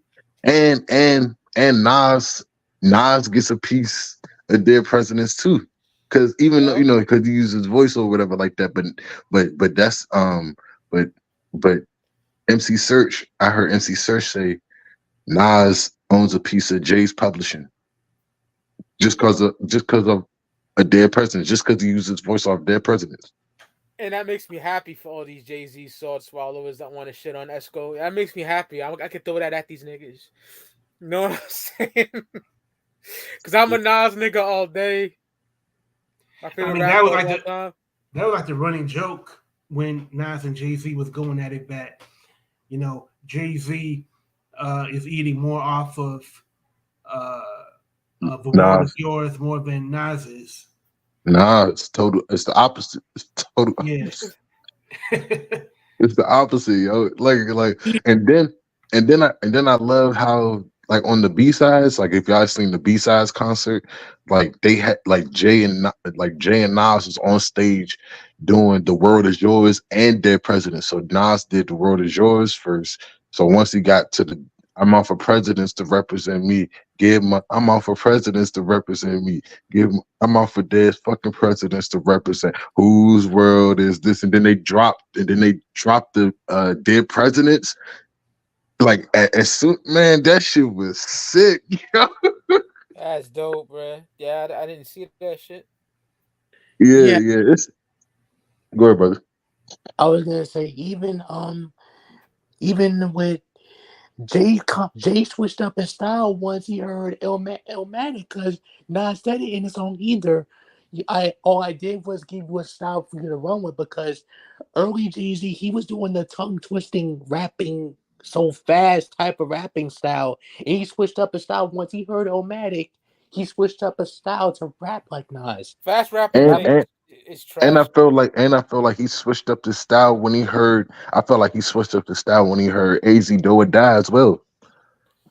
And Cuban Links, these niggas. Even And Nas Cuban took up Links. Cuban Links. The way Raekwon describes a drug dealer, Biggie took it too, bro. Listen to Life After Death, it's all in there. Mostly rocks to Isley. You know what I'm saying? Like, listen to this shit. What Raekwon say on Knowledge God? He was like, I caught a fast hair last year. My greens caught bodies in Grassmere. Yes, sir. Like my nigga Marvelity one always says, like his use of geography is just out of this world. Italiano, blinging eyes, blinging a fat Milano, selling coke right out the bottle sometimes. Don't even get me started, bro. Don't even get me started with Cuban Links. That's golden. So underrated. I feel it's a classic album, but it's so underrated. I rarely hear people talk about Only Built for Cuban Links. Stay on Twitter. You see it every fucking day. And that's my favorite album of all time. Mine too. Flooded. What Ray say he was flooded with all diamond chips, black pockets, 2 clips, 4/5 for rubber grips. Fucking nasty. I gotta ask Roc-A a question, bro. I need to know this. And if he does, then it's fucking amazing. Because Roc-A has everything. Do you got Cuban Links on cassette? I actually do, but it's somewhere. Like I'll have to go look for it. You're fucking goated, bro. And I tell Roc-A, because Roc-A has cassettes for days. He always shows them off, right? And I gotta say that I had all those as a kid, but I sold my shit when I got like older, right? Because I had everything on tape on CD. So I'm like, I want to make room. So let me sell these shits. Now I look on eBay and I'm like, I could kick myself, bro. It's crazy. Like, try to get Iron Man on tape, nigga. You fuck me. You know? Now one thing I love about Cuban Links in the on Glaciers of Ice when the skit for Glaciers of Ice when Ghost was talking about the wallabies and shit, bro. Oh, like when Ghost said I dip him like marble cake. I dip him like marble cake. Blue and cream. Then you got blue and cream. Hey, yo, Blade, look at the screen, bro. Oh, Rocket set it off, but he was showing. Yeah. You see it? Yeah. Oh my. Turn it over, Rocket. Turn the back. I want to see. That's way better than the CD. You look stupid on the back of the CD. Yeah. He look. Yeah. Is that the one with Soul? Is that the one with Soul Controller? Yes, sir. Yeah. Ooh. I got it on the vinyl I have. He's like that on the back, holding his head. That's way better than the CD. His face is all distorted and shit. You already know it's my shit on Iron Man. My favorite song on Iron Man is Faster Blade, bro. Ray murdered that shit right there, bro. I got Wildflower. That's my favorite song. Yo, do you consider Wildflower to be his bitches ain't shit? Yes. And the way I'm feeling right now, what's happening with me, Rocker knows I told him. That's what I feel like. Well, I don't know if I told Rock, I told somebody else, but I ain't gonna get too deep on here. But I'm going through that shit, so fuck it, you know. Cause how you go from Wisdom Body to Wildflower that quick? I know. Like Wisdom Body's talking about, you got the beginning of Wisdom Body. You got it's from the Mac. You got Pretty Tony talking that shit. Yeah, Pretty Tony. These hoes, you know what I'm saying? Yeah. And that that beat for Wisdom Body. Oh my, that beat, Oh, man. it's slow and menacing. Man. It's fire, yeah. Oh my god, Remember when that so long rugged. dick, yes, gas. But Wildflower, he's like, remember when I long dicked you and broke your ovary? You crab bitch, chicken and hoe, eating heroes. I was the first nigga that had you watching flicks by De Niro. Yeah. Like I said on the other live, bro. Cuban Links is a golden big Figaro Cuban link chain. Iron Man is the Jesus piece chain, and Supreme Clientele is the platinum Figaro Cuban link chain. That's ill. That's ill, bro. Yo, when Ghostface said, "Damn right, I fuck Face," you goddamn right, I fuck Face. And I don't know if y'all noticed on I don't know if y'all noticed on the Apollo Kids video, bro. But only Ghostface do some shit like this, bro. This nigga got an ice cream cone. This nigga hold the ice cream cone. He hop out the biz with the fly velvet silk robe with Tony Stark's on the back. Then he got the ice cream cone in his hand. He hopped out the biz.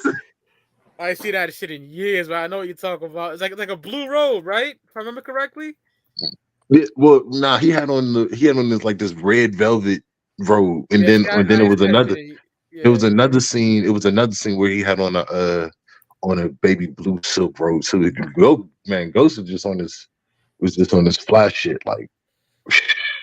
Apollo Kids is a crazy and you know, so I know we got Westside Gunn heads in here, but Ghost and Ray and Ghost started all of that shit.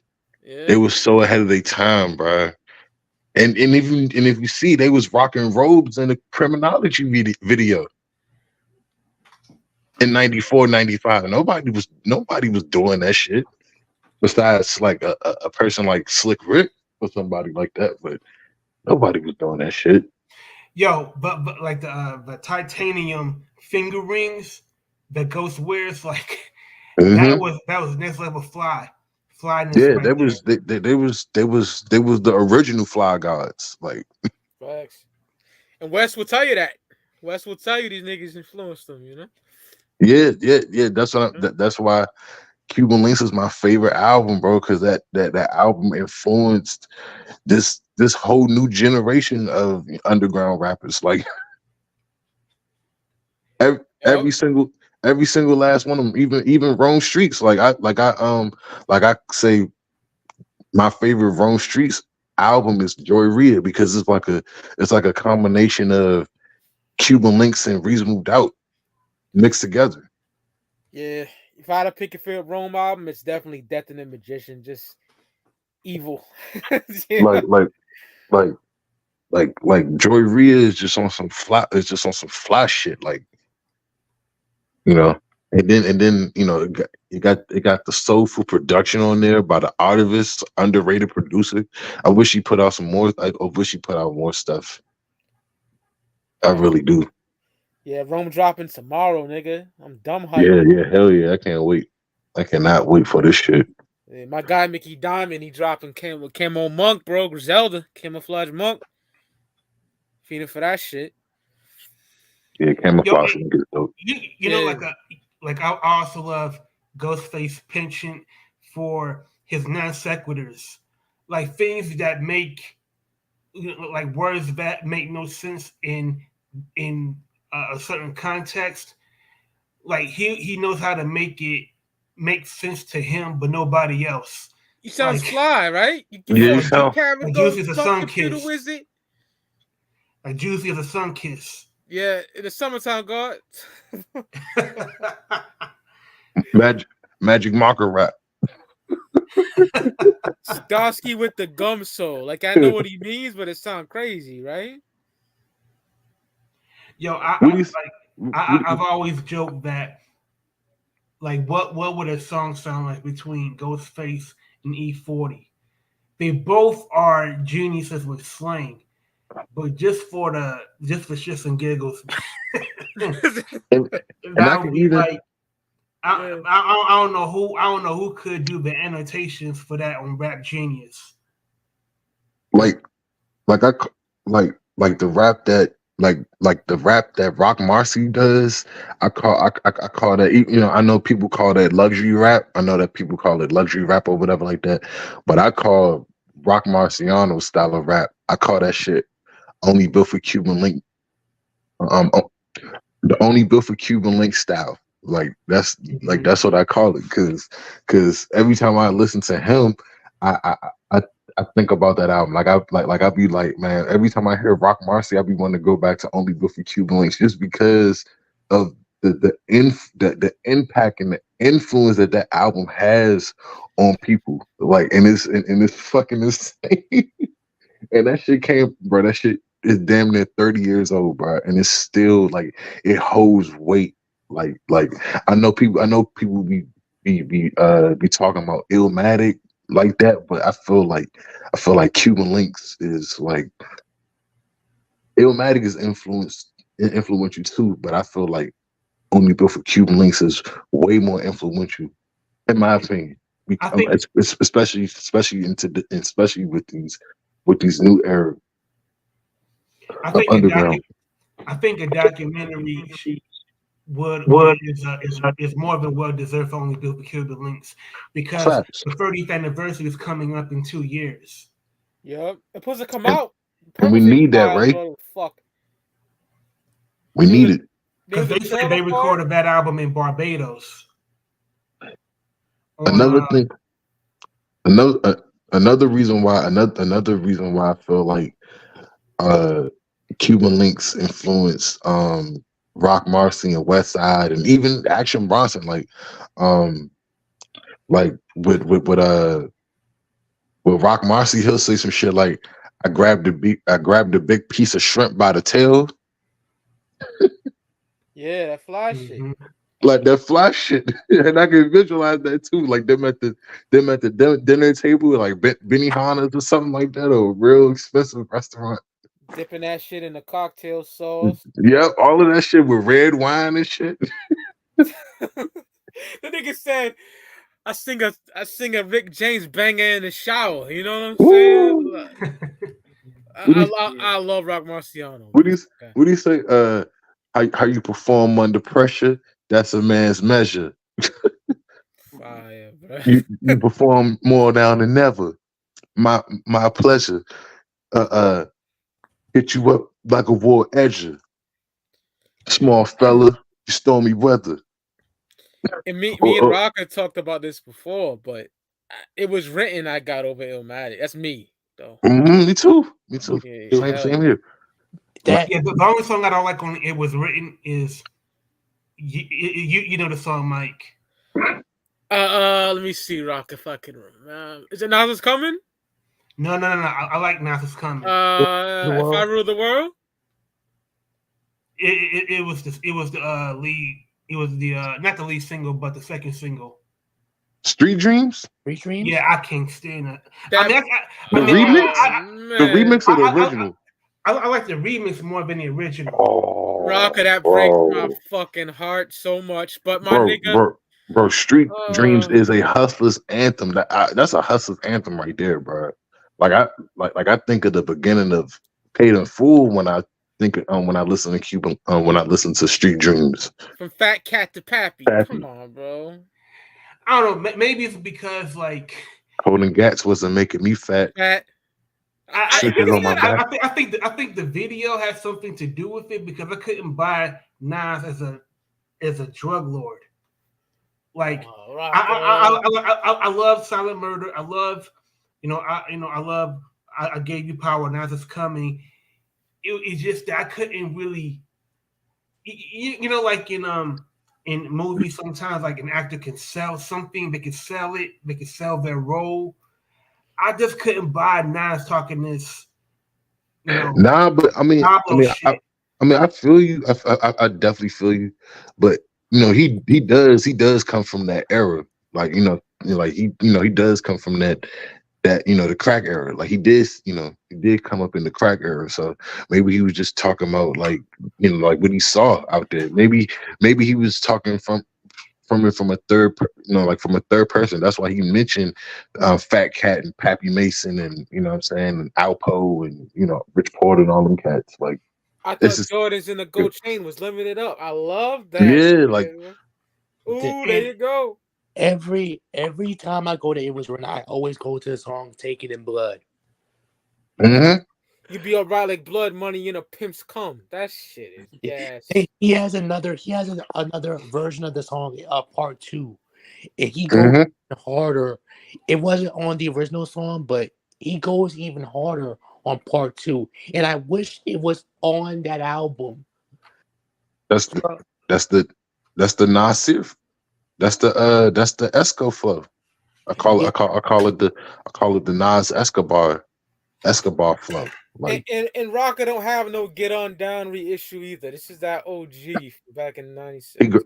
He graduated from the Nasty Nas era to the Nas Escobar era. I love that. It's like a scroll. I love that shit. And then I got Nas with his hands folded. I think it does. Maybe that's the CD. But yeah. That's the booklet right here. Yeah, fire, bro. Fire. Masterpiece. That album, it's a toss up between It Was Written and Stillmatic for me with his albums. Ain't mad at that. Neither am I. Stillmatic is she's his third favorite, probably. I like Stillmatic more than Blueprint, and I know that's unpopular. I'm not mad at that either, bro. Yeah, I was still mad. I go more too. I'm not using that's on Rewind where he's rapping backwards. I mean, who was doing that other than him?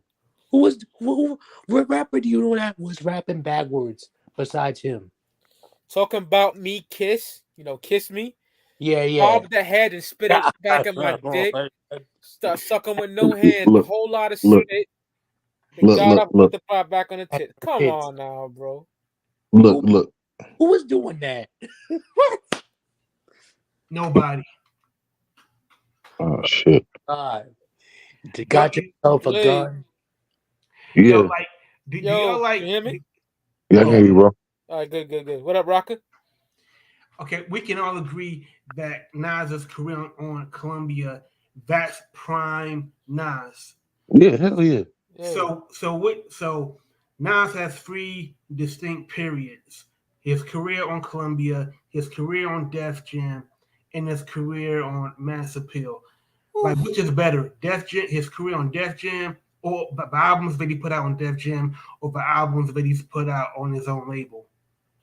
Mass Appeal all fucking day. Mass Appeal. Yeah, I say Mass Appeal, but like I stumbled across some songs on Streetz Disciple, and bro, we listened to Just a Moment, bro. Nas killed his verses on that. What do you say? What do you say on that shit? Like his flow is cohesive as fuck on that shit. What do you say? It's another thug song from Nasty and Quan. Like. Yeah, he killed that shit. There's good songs on Streetz Disciple. Trust me. I made a playlist. I got 14 cuts on there.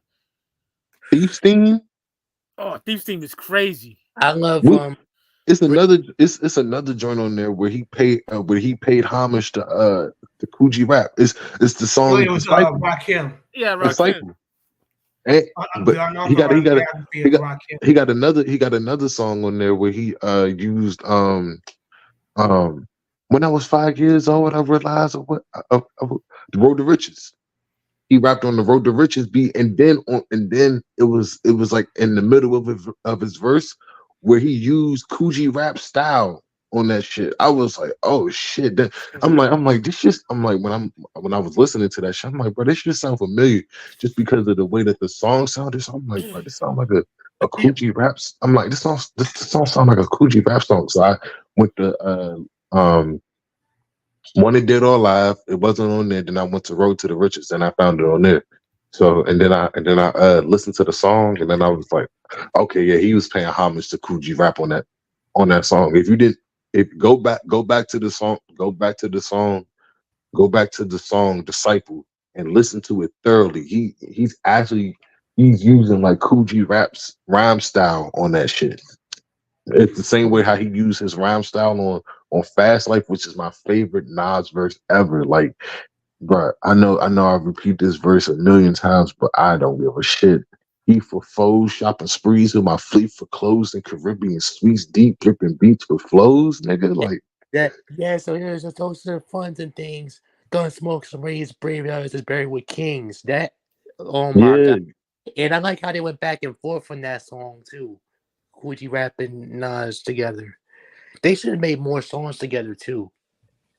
And you could tell the influence that Coogee Rap had on add Nas. on Nas. Like, You you could can hear it. I definitely hear it. I got guns from Italy, smoke trees considerably. hmm But you could definitely hear it in Big Pun though. You could Mm-hmm. Them too. I got one of Good, good. me and my nigga Steve, we got one of the most unpopular opinions ever. I like I like New York State of Mind Part 2 better than the first one. I'm not mad at that. He was spitting on that shit. It's just dark and fucking grimy. He was talking some shit on there. I don't know. Who would bristle at that opinion? Some niggas might, because Illmatic is like some fucking Bible to these niggas. You know? Especially, I'm not saying that part 2 wasn't good. It was dope, but it's just the part 1 was just so iconic. When you first hear the duh and then oh shit, that's weird. It feels like it pushed me in New York. Like the first time you heard this song, it pushed me in New York. After it's phenomenal. Yeah, it definitely does. The first one, yeah, hell but the yeah. second one is he went off on that shit. The way, he did this fake shit, shit. The way, beat his ass down. You know? The way Nas talked about Crips and Bloods in New York, but way before it was even a thing, because nobody even knew that it was Bloods and Crips in New York. GTs, yeah, he was going. Yeah, he was talking that shit. I was like, I listened to that shit. I go back and listen to that shit. I'm like, bro, this nigga Nas was ahead of his time. Like, for real shit. I'm at the gambling spot, my hand in the New York Yankees over my eyes. That shit was gash. That shit was crazy, and it felt like modern times. Yeah. Part 1 was on some dirty basement shit, but then the second one was on some modern day. Like, he was just talking about modern day times. Like, so he didn't say one thing about Nas. He not gonna stay stuck in the past.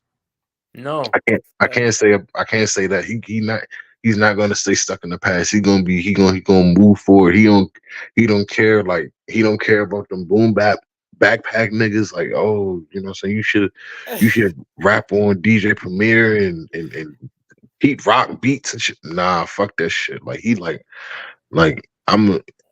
whether you like it or you don't like it, I'm gonna do me. On Locomotive, he kind of poked fun at niggas like that on Locomotive. He's like, yeah, this for my trapped in the 90s niggas. This for y'all niggas. Yeah, see? Yeah, Esco is a also, god among men. You like that song Do Rag on the Lost Tapes? Of course. Fire. Yeah. That was supposed to be on I Am, bro.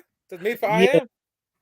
That song is so dope. And I love the Lost Tapes, the first one. It's that song, Papa Was a Player. That's I Am as well. Same thing with Buck 50. Blazer 50. Blazer 50? Oh, Blazer 50. Yeah, Blazer 50. Yes. Yo, when he said on I'm a slave to my record company. Black Zombies? Yeah, Black Zombies, man. That's my joint. From Lost Tapes. Yeah, I believe that was made for Stillmatic. Yup. Take off fucking Braveheart Party and put that on there. Bro. It's one song on the QB's Finest. Street Glory. Oh shoot. I gotta go back to that. I ain't listened to that shit in a while, but that album that got power rap on that bitch. I seen niggas rob, niggas stab, hustle about to get a cab. what do you say? Fiends. What do you say? Fiends lurking. Fiends lurking. Fiends lurking. Peace. Police. Police lurking. Finding finding crack. Finding crack rocking in black pockets or some shit like that. He was vivid as shit. He was vivid on that song too. Yeah, bro. Like, Yo, Go ahead. I mean, speaking of QB's finest, man, I really dig that album a lot, but I only have, it didn't sit well with me that Bravehearts had the first song on there. I'm like, come on, man, you're taking up space. Taking up space, nigga. Jungle. Oh shit. And did we really need an Uchiwali remix? I ain't gonna lie, Rocker. Maybe because it's the time frame and what I was hanging around with at the time, but I like Uchiwali. Yeah, summer 2000. Summer 2000. And over here, there's a lot of Puerto Rican bitches that like that shit. Summer 2000, summer 2000 and 2001. That shit, bro. That shit went on for 2 years. And I'm 15 years old. I am living my best life. So, yeah, I like Uchiwali, but Yeah. I don't like it enough to defend it. You know what I'm saying? I mean, I don't have a problem with Uchiwali. I'm just saying, did you need to remix it? I know what you mean. I skip it. I skip it when I listen to the QB's finest because I ain't want to hear the Bravehearts. Yo, I like Millennium Thug. I would rather listen to Millennium Thug by himself than listen to the Bravehearts. Before we get back into this amazing conversation, I want to just take the time to say thank you, Jay the True Tellers. It's called this show a masterpiece. It means a lot to me. Seriously, dog. I don't take that shit lightly. Thank you, brother. But yeah, I got another unpopular opinion, bro. And nobody's gonna agree with me with this one. I love You Owe Me. I like that. I like that song. I like that song too. I like that song too because I just listen to it for nostalgia. Like, yeah, basically, right? Me what I'm saying? I just listen to it for nostalgia because it take me back to like I just remember where I was around that time. So Here's the problem with You Owe Me. Yeah. Nas doesn't have the, how like with Jay-Z, he has the slick talk, he has the braggadocio, to make those songs where you're just, talking to bitches. Yeah. I never looked at Nas as somebody that, I never looked at Nas as somebody that I want to just pull up a song like that and just, play that while I'm going to the club or going to a party. Like, number one, Nas sounded boring as hell. It sounded like he was reading from a paper. Oh man. This didn't have this, like, You Owe Me, his performance didn't have any feel. He sounded dry. He sounded unconvincing. I mean, like, if you look at You Owe Me in any song by Jay-Z at that time, you tell me, if You Owe Me comparable to any of Jay-Z's songs that were hits in 2000? No. I'll take Do It Again over that any day. You know what I'm saying? But I'm just saying, like Blade said, nostalgia purposes, because I was 15 years old and I was having fun with bitches. Mm-hmm.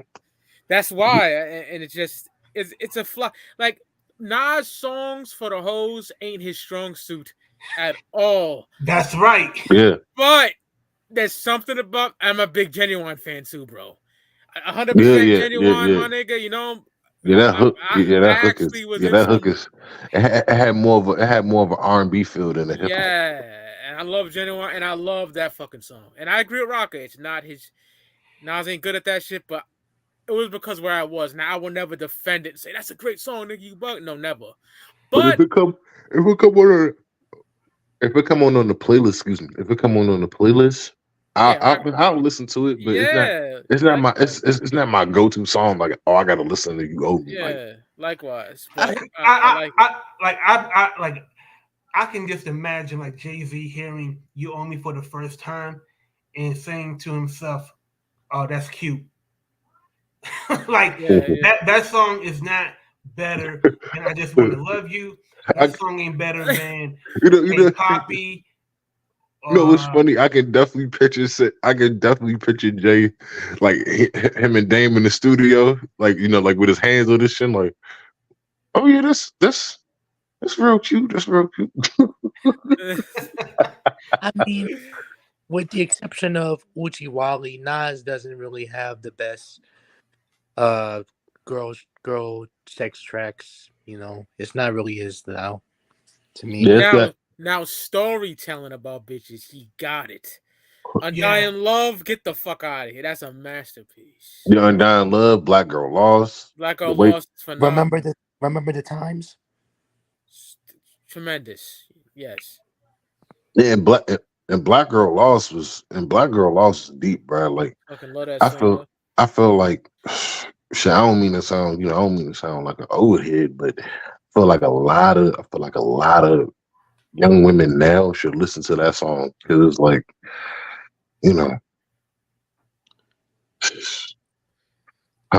but yeah. But you're definitely right, Mike. He's definitely great at when it comes to like storytelling about females and what they go through and shit like that, or just stories in general. He's not like Nas is like Nas isn't good at macking songs. Like that's what I call them. Where where you getting at a female, like DMX, like What You Want by DMX. That's how you talk to women. That's my shit. Like You Owe Me. Or Method Man, Make Up the Breakups, or Method Man, Sweet Love. Sweet Love. Fire, yeah. Sweet, and even the way Capadonna talk about women, bro. I love her like I love my dick size. Yeah, come on. Even LL Cool J with I Need Love for. Oh, he's one of the best. Yeah, he's one of the fucking best at it. Yeah, that's why he's named Ladies Love Cool James. Now the album is fucking god awful. But okay. I'm talking about 10. But I fucking love You Better. Oh my, 2002. Summer 2002. Yes. Yo, Mike. What up, Neptunes. I'm gonna surprise you. Oh shit. I got no problem with that song. I'm surprised. Bro, I love that shit. Cause like I said, it's nostalgia. It's so good. The beat is good. It puts you in a good mood too, I love it. And I don't mean to, bro. I don't care what nobody say, bro. Pharrell was that 2001, 2002 era. It was, bro. I give that year. I give them 2 years to. I give the early 2000s to Pharrell. Like he had a fucking bucket list full of hits. Mm-hmm. Like, I mean, he made up 60% of all of the airplay on the radio nationally. Bro, he had the radio. He had the radio on Smash, bro. Take You Home, Hot in Here. You Don't Have to Call. Fucking Give It to Me. Shit. Oh man, shout out to my nigga Usher, man. Yeah, I think there was like a stat, like out of 20 songs, like if there was like 20 songs that were played constantly, then the Neptunes had 12 of them. The Neptunes was insane, and even with Grinding, when Grinding came out, oh my god, that's their best production. Is Lord Willing and How Have No Fury. Those albums are fucking special to me, bro. When Grinding came out, bro, it had the lunch tables. The lunch tables was not safe at all, my nigga. I lived it, and in Clash. regular classrooms on the desk, niggas banging bro, that shit. like Lockers too. that shit was amazing, nigga. Yo, like grinding. That's for Neptune's best beat for the streets. Like that. Like to me, that's when they already conquered pop, but for them to give something to the streets where people can freestyle over, battle rappers, can battle over. Like that was heavy in the battle rap circuit. That was heavy on the mixtape circuit. Like they had conquered everything. Even like, all right, this is another song for nostalgia for me. Like, even though Ray J can't sing for shit, but that wait a minute, that beat for wait a minute. Oh, Little Kim. Oh.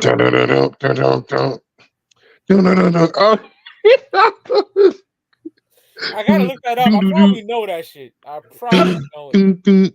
And oh my god, that shit crazy, yo. That even the Jay-Z song, that la la la song.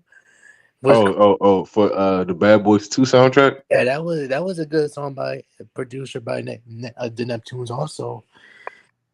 Yeah, as a matter of fact, I got Lord Willing. I got the Lord Willing album. I got the Star Trek album from 03. Yo, that fronting is gas. I don't with, with fronting on there. Yeah. And I got the NERD. In Search Of. In Search Of is fire too. I would smoke weed with my boy Adam, this white boy. Yeah, bro. Like shit. I love In Search Of because it's like a fusion of everything. It got everything on there. Hip hop, rock and roll, and pop. Like yo, Jay, I love that Slim Thug album. That shit's fire, bro. I love the Neptunes. Like we talking positively about the Neptunes, but they got some clunkers though. Yeah, a lot of that bleepity bloopity shit they do. I'm not a big fan. Yeah, I don't like that shit. Yeah. I don't know. I get what Common was trying to do with that Universal Mind Control album. It's the same thing. Kanye West followed that same formula.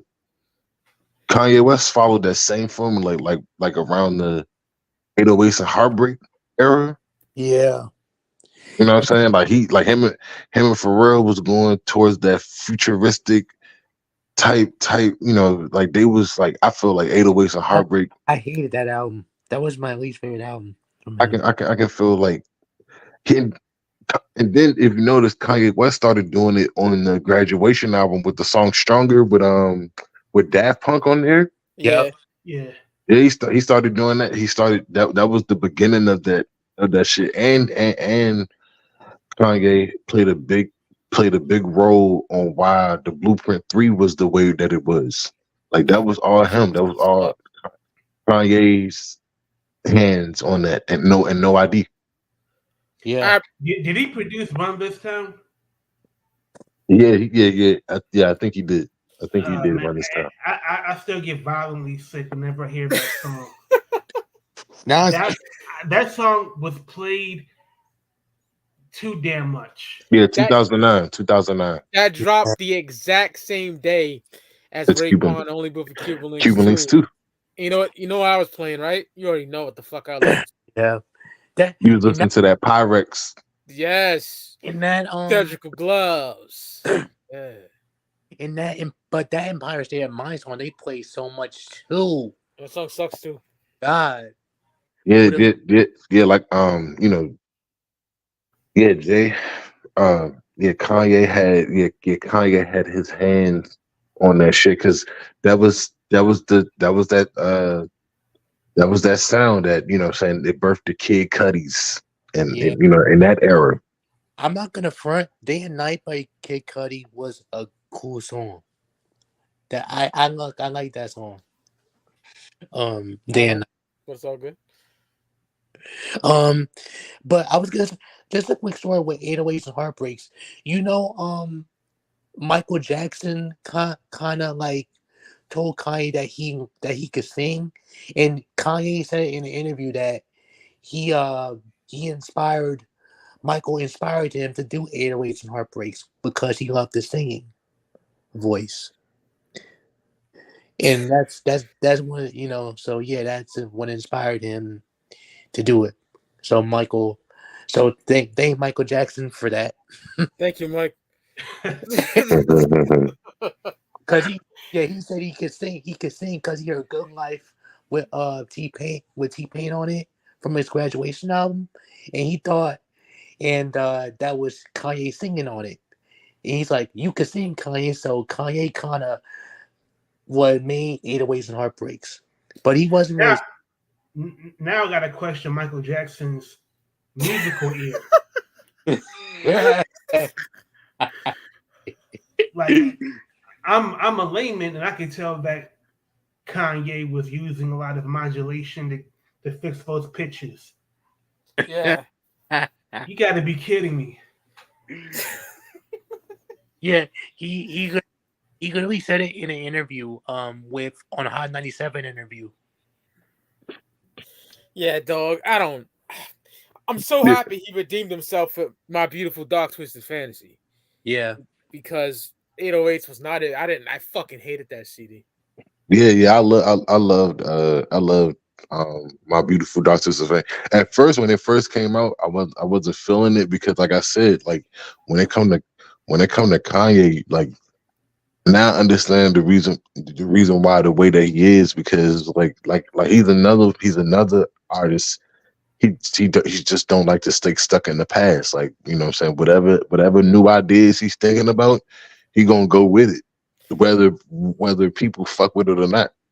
Even though most of the time I don't fuck with none of his, like, most of his new shit, but I respect the fact that he's not, you know, he's not stuck in the past, and he's shitting on the younger generation or whatever like that. Like, you know what I'm saying? He's actually working on a new album, and it's gonna sound like College Dropout and The Life of Pablo all mixed together. So I'm looking forward to that. Yes. So I love the fact that, you know, that he knows how to reinvent himself a lot of times. You know what I'm saying? You know, he don't like to stay stuck in, you know, one bubble. Like he could have stayed with the bear, you know what I'm saying, with the teddy bear era, which is my favorite, you know what I'm saying? My favorite Kanye album is Late Registration.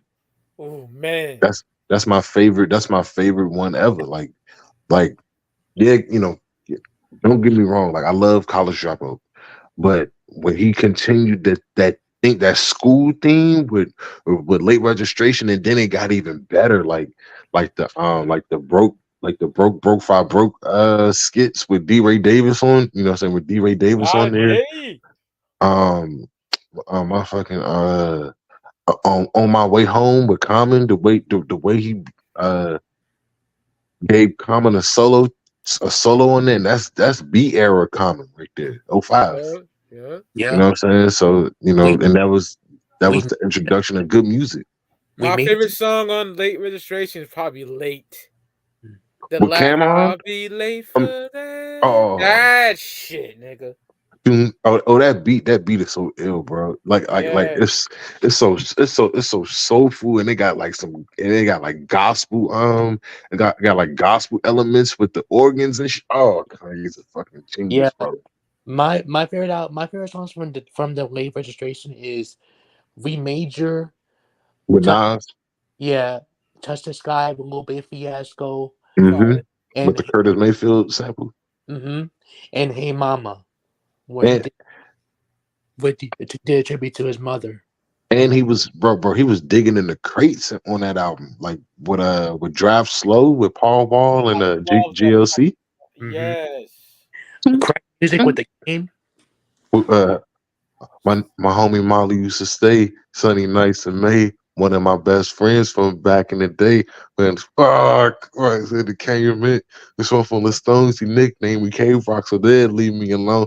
Had to be the half broke way often walk around the mall with his radio face off, but runners under the G's in his hand, G's in his hand, reason again and let you know he's the man. Yeah, that's my shit right there, bro. Yeah. Late Registration is definitely an argument for his goated album. Oh yeah. You rock with Kanye at all, Roc-A, or no?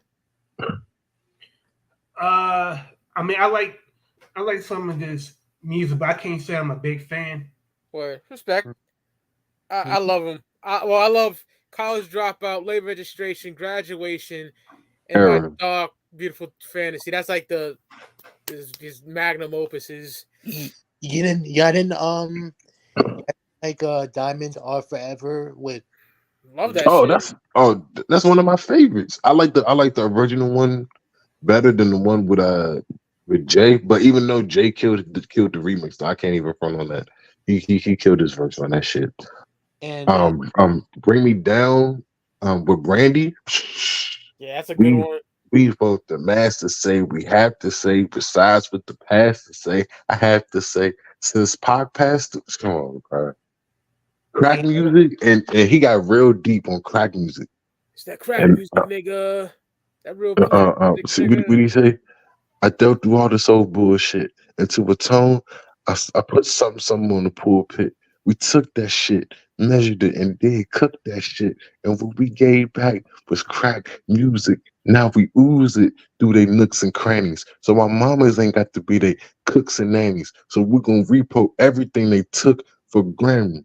Now the slave owners trade hooks for Grammys. Like he got like real deep on that shit. Yeah, and also, and I always say about Kanye, I like him more as a producer than a rapper, though. Like, cause his production, especially on Jay-Z's The Blueprint, oh my god, it's crazy. And yeah. Take over the way he flipped the door sample, the way he flipped that door. That's just still. Oh yeah. Oh my god. Yeah, I totally agree. Like I like Kanye's music more for other people. Like the B album, I love that album from top to bottom. Mm-hmm. Yeah, B's crazy. Me too. Where he flipped that ain't no love sample, the heart of city. Mm-hmm. Bobby Blue Blend. Yeah. First the Fat Boys break up. Every day. Never change. What up to Miami and St. Thomas connects? Yeah, that's what he was slinging that fucking shit, bro. Yeah. Jay was rich before rap. That's why he was in St. Thomas filming in my Lifetime video, popping bottles, and nigga had it, bro. Somehow the rap game reminds me of a crack game. Yes. But that you don't know that from the Blueprint, from Just Blaze, that every time that come on, that beat just drops. I'm like, and I just it gets you so hyped up when you hear it drop on you don't. That's my favorite. That's my favorite song on side one of Blueprint. Mm-hmm. My favorite song on Blueprint, period, is probably Never Change. I'm not mad at that. Yeah. I got mine's is between. I got one for y'all. Mm-hmm. You Don't Know versus Lyrical Exercise. Ooh. Oh my god. Yeah, bro. Yeah. I like you know more. I'm gonna answer Blade's question. I just want to say something. Never Change is number 2. I gotta go All I Need. Oh, I'm not mad at that because he was spitting on there. Jay said left hand will lean you like a little past 6. That shit is nuts, bruh. So yeah. Like I said, he's one of the greatest. Absolutely. So you said what? Lyrical Exercise against you. Lyrical Exercise, and you don't know. You don't know. Oh, okay. Lyrical Exercise. He was talking real gully on that shit too. You know what I'm saying? Yo, get your weight up, not your hate up. I'll raise you whole lot, whole beat though. Nah, motherfuckers. Y'all motherfuckers I better love quit that getting a fucking job to song. get a job, motherfuckers. Star motherfuckers. Because Jay been eating this. Because Jay's been the one that's been eating this far subpar motherfuckers. Motherfuckers. Even though y'all hate, I love y'all motherfuckers. Friend the foe, y'all all my motherfuckers. I'm like Michael, Larry, and Bird, all rolled in one. Yeah, hold on, Vito is straight gas. Damn, And if I ain't better than Big, I'm the closest one. No, you're not, but it's all good. They took offense to that big. I had to slide that in there. No, you're not. There's one song on there. You know what?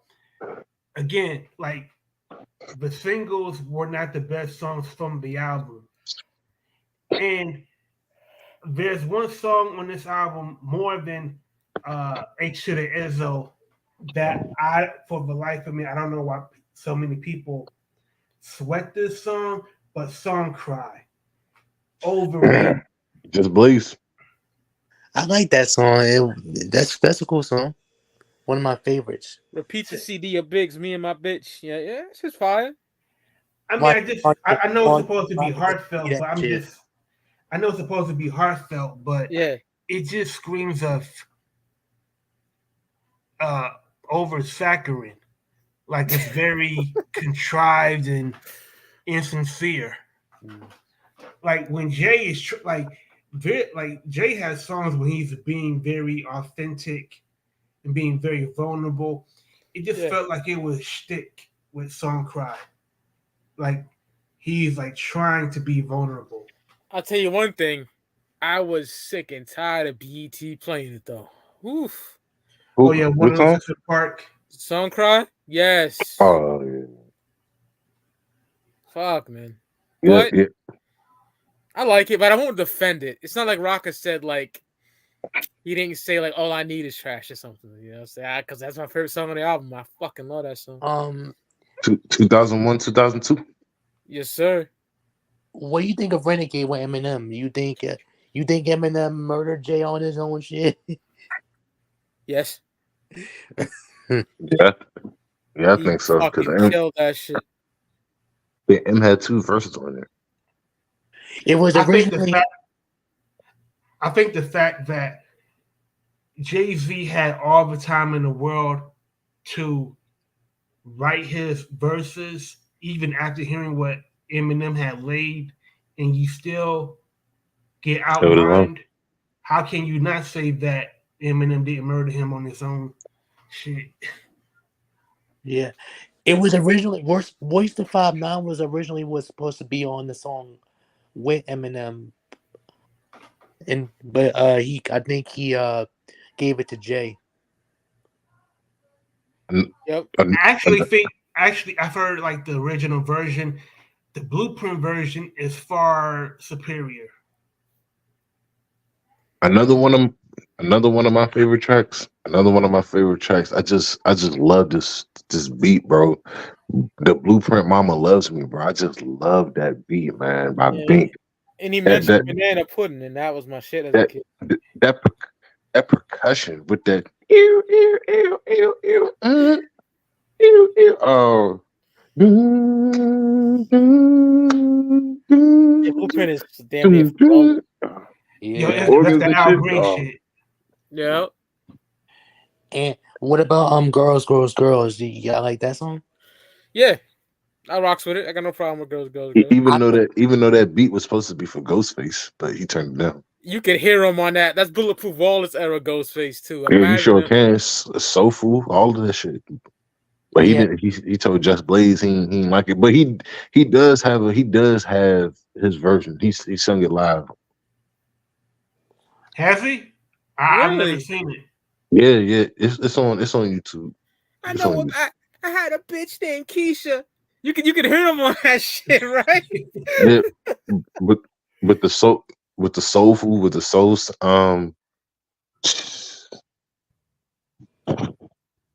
Yeah, see, Doobie's a producer. He knows his shit, right? Where's Doobie? Was it the freestyle that he did? Because I'm on YouTube right now. man. I gotta I don't know if I saw it on. Wait, did I see it on YouTube? I don't know if I saw it on YouTube or Instagram. It was one of them. It was one of them. It was maybe it was a maybe it was a Instagram reel or something like that. Because I'm on YouTube now and I see Ghostface Killah, Girls, Freestyle HQ. Yo, yeah, it probably was that. I was just thinking, not to cut y'all off, but this needs to be called. This needs to be like a Roc-A-Fella episode. We get, yo, Rock Nation, cut a check to speak of Clout because this is all about Jay-Z, my nigga. You know what I'm saying? Facts. For real. Ty, you know what to do. Yeah, even though even though I didn't like the Blueprint 2, but that song, I went back and listened to that song. Some people hating, bro. Jay is fucking spitting on that shit right there, bro. Meet the Parents. I'm not gonna lie. There's a handful of songs that I really love on Blueprint 2. Ogie Baby. Oh, Ogie Baby. I think if Jay-Z would have like made it a single album, yeah, it would have been way better. I agree. Kind of like Street's Disciple, yo. But I think that was the plan though. But you know, Dame got greedy and was like, you know, because the double albums was a trend back then. Yeah. I was just about to say that double trends, double CDs was a trend back then. So if you sell a double album, I think it counts as 2 on the charts. Like it counts as 2 albums. I gotta be honest though, the first song of Dream left a bad impression.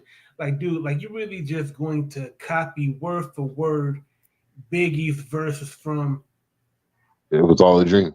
Yeah, and what that album has. I'm juicy. Nigga, me and My Girlfriend is one of my fucking favorite Pac songs of all time, and he fucking butchered that shit, yo. Yeah, for a long time, man, I couldn't get past. It took me a long time to get past that, man. Like, likewise, bro.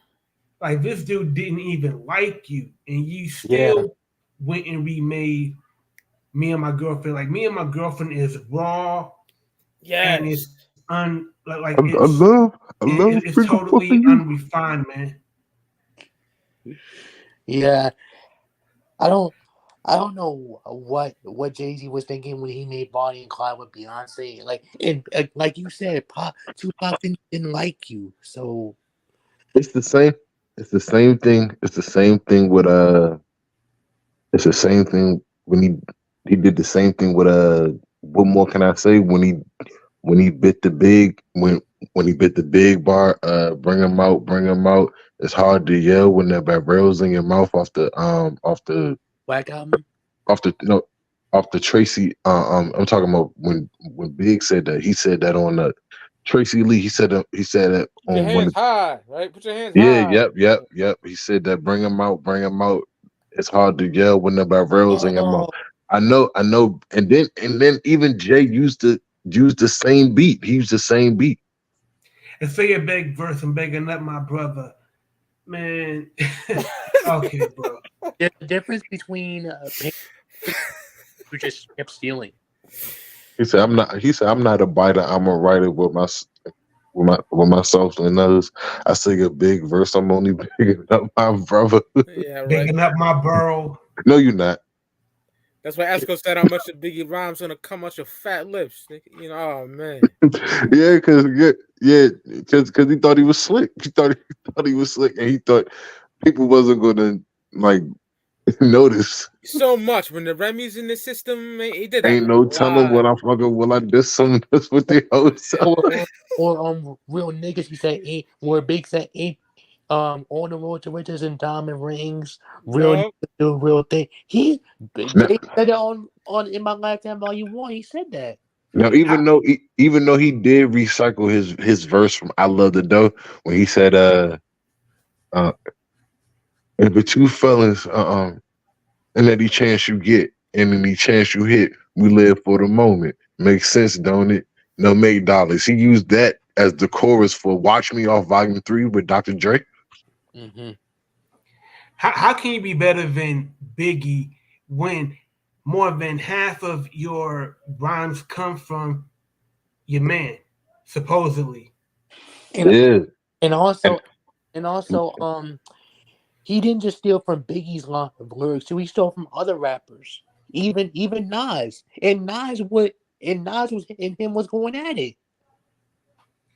Have you heard of the song "Swagger Jacket" by Cameron? Yeah. Absolutely. He hit the hmm mixtapes early when he did the hit Cameron's diss on Killer Season to Jay is fire as fuck, bro.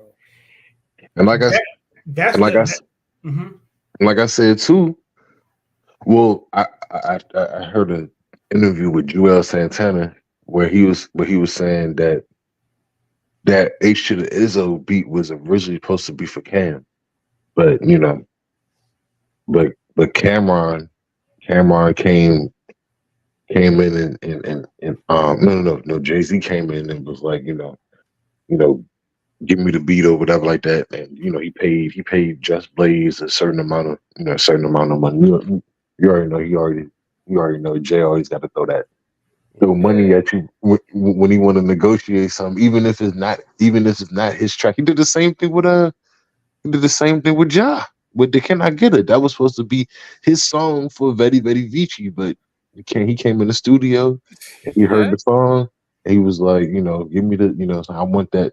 He was like, what's this y'all working on? He was like, oh, Irv was like, oh, this is just a song we working on for Ja, and he was like, scrap that. I want the joint for my album, and then I put Ja on the song, and that's what's gonna make him blow up. I'm like, bro, yo, this nigga can't let nobody have shit. Yo, another thing he's notorious for is like doing a lot of fucking snake shit. Like Vita for Murder Inc. She was on the chorus of the Learn, Of the learn, of the Learning, right? learning. Yeah, and she He supposed told to him be not in to the put him in the video. video. Yeah, he did that. He told her he did a lot of snake ass shit. Yeah, bro. That's one of the reasons why I don't fuck with him, bro. I told you, bro. I got a love hate relationship with that nigga, bro. Likewise, bro. And I know I praise him too, as you can see, Mhm. but he gets the smoke from me too. He Bad. like I said, bro. He's an ill MC. He's one of the illest. Yo, they call me Jehovah because the flow is religious. And by 16, I was holding them digits. I seen the industry clearer. As if I had coke in the trunk and cops in the rear mirror. I, like I'm not taking nothing from him lyrically at all. But he's shiesty, my nigga. Like I can't do it. Yeah, Yeah, man. and I feel like with the whole Roc-A-Fella crew, I feel like he left Freeway and Beanie Siegel out the drive. Like you know 2000 after 2001 2002, he kind of left them out the drive and forgot all about them. I mean, Yeah. And I wanted to go back to the Bleak situation, right? He told Bleak and them, he was like, y'all better get y'all shit together 50 because came around, this yeah. nigga 50 Cent is coming. And he was like, I'm trying to tell y'all. Cause if you know this too, Beg for Mercy came out. I think Beg for Mercy came out the same day Black Album came out. I was there, absolutely.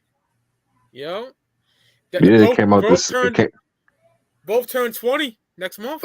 hmm Like yeah, both albums came out at the same time, and I think G Unit sold more. I Yeah, think I think Big for Mercy sold more than the Black Album, and then I know the anniversary for Speaker Box Love Below just passed, but that Yeah, album came out around the same time as well. I remember 2003 very well. Like nigga, Hey Ya is like fucking garbage as fuck to me, bro. yeah, it was. Yeah, I know. Like Yo, 2003 was 50 Cent's year. What up, Rocka? speaking of Beg for Mercy, has anybody ever gave Banks any any static for stealing Jadakiss's bar for Stunt 101? What did he say? What did he say? Okay, like on Stunt 101, Banks said, because I already wear your advance on my neck. And Kiss, he said something similar on Blackout. You gotta go back to that shit. I wear your whole advance on my neck. I wear your whole cash. I wear your whole. Oh, damn. Hold on. Wait, got me thinking. It's what's yeah, bro. Yeah, these niggas like, hey y'all like that? Oh, Yeah. it was and I see y'all niggas trying to glance at the Kiss because I walk around with the whole advance on my wrist. Yes. That was from Blackout. And Banks stole that bar and used it for Stunt 101. Like, I'm surprised nobody has called him on it. Every hood we go through. Yeah, I love Big Mercy, bro. Fire. Yeah, Hey Y'all is just terrible to me. I fucking hate it. It was one of the worst Outkast songs. That shit is trash. The way you move is wavy. I fucks with that over Hey Y'all. Hey Y'all is trash, bro. Nah. 2003, especially around this time, was kind of like a. It's kind of like a, like a eerie type year because it was, my cousin died during that time, so that My condolences, brother. Yeah, bro.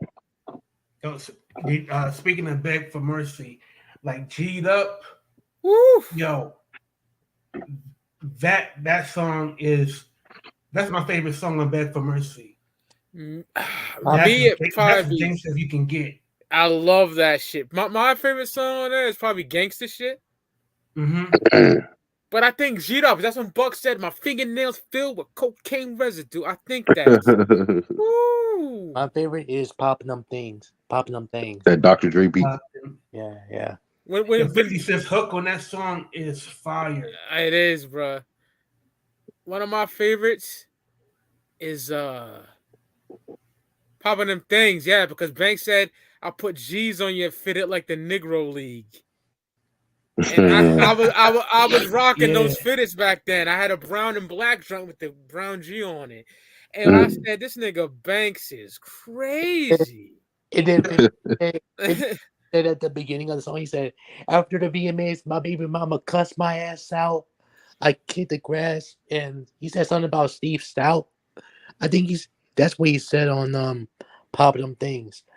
I also like Smile too. Yeah, Smile's an ill bitch song, dog. I like that shit. Banks? Mm-hmm. I even like the shit he did with Avant on Hunger for More. That's my shit. Yes.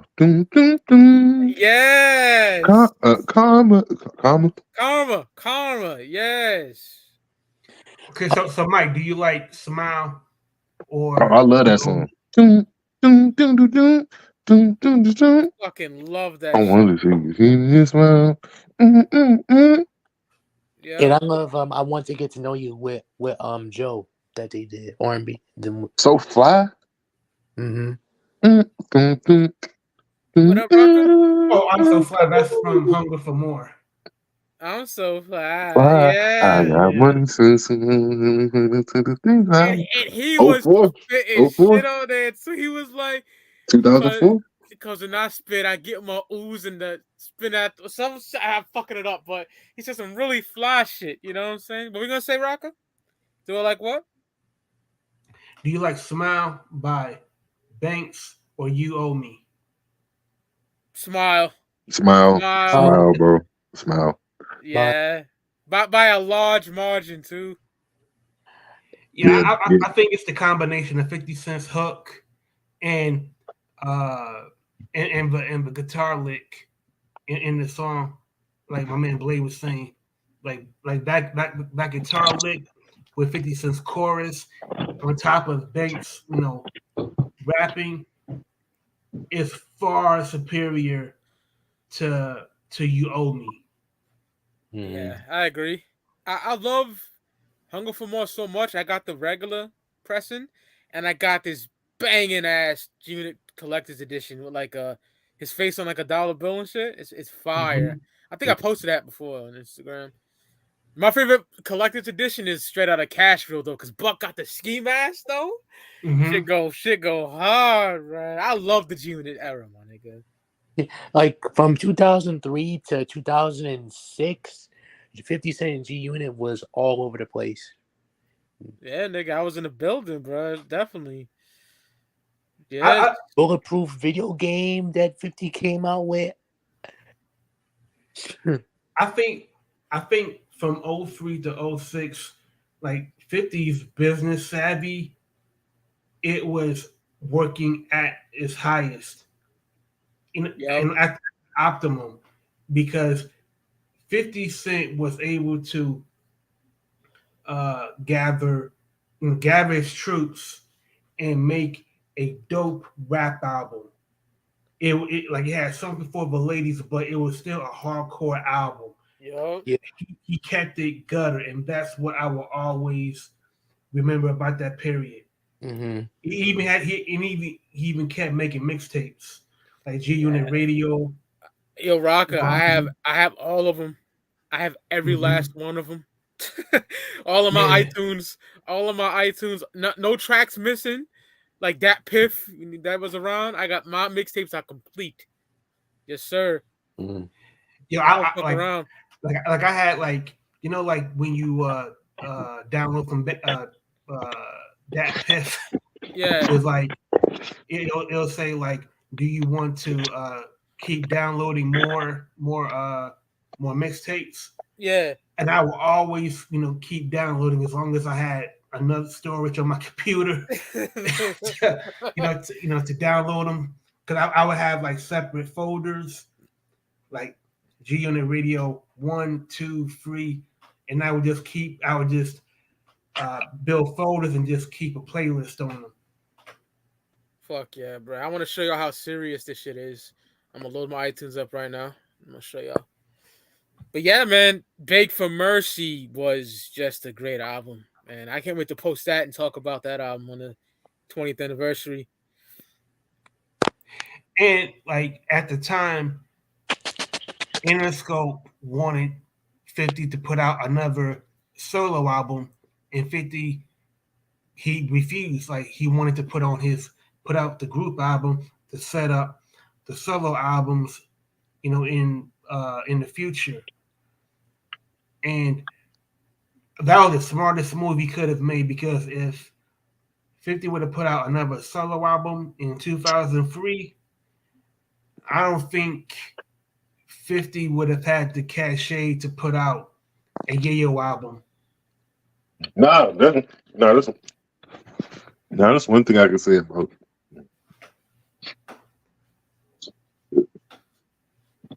I like. Can you hear me? Yo, can you hear us though? Can you hear me? No, I can't hear this nigga again. You have to leave. Come back, Blade. Let me fucking message him in the private chat. Yeah, see? But yeah, someone was talking. We saying Roc-A? You saying anything? Oh yeah, I was saying that, Beg for Mercy, that the start of the G-Unit dominance of the solo members from 04 to 05 to 06. Yeah, we can hear you. Oh, yeah. I'm good. All right. Yeah, and between that time, Rocky, you had the Give It to That Trying soundtrack, yo. Which was really a G-Unit album. It was fire, bro. The Massacre. I love the Massacre. Yeah. There's some skips on there for me. I don't like a lot of that bitch shit, but just a little bit. Yeah, I don't like Candy Shop. I don't like Just a Little Bit. I don't like fucking Disco Inferno. In My Hood. I fucking love In My Hood, bro. Mm-hmm. I love. Niggas screw their face up at me. Oh, come on! Aim that shit out the window, nigga. Hey, and if you notice, he used the same drum pattern as Capone and Noriega's Blood Money.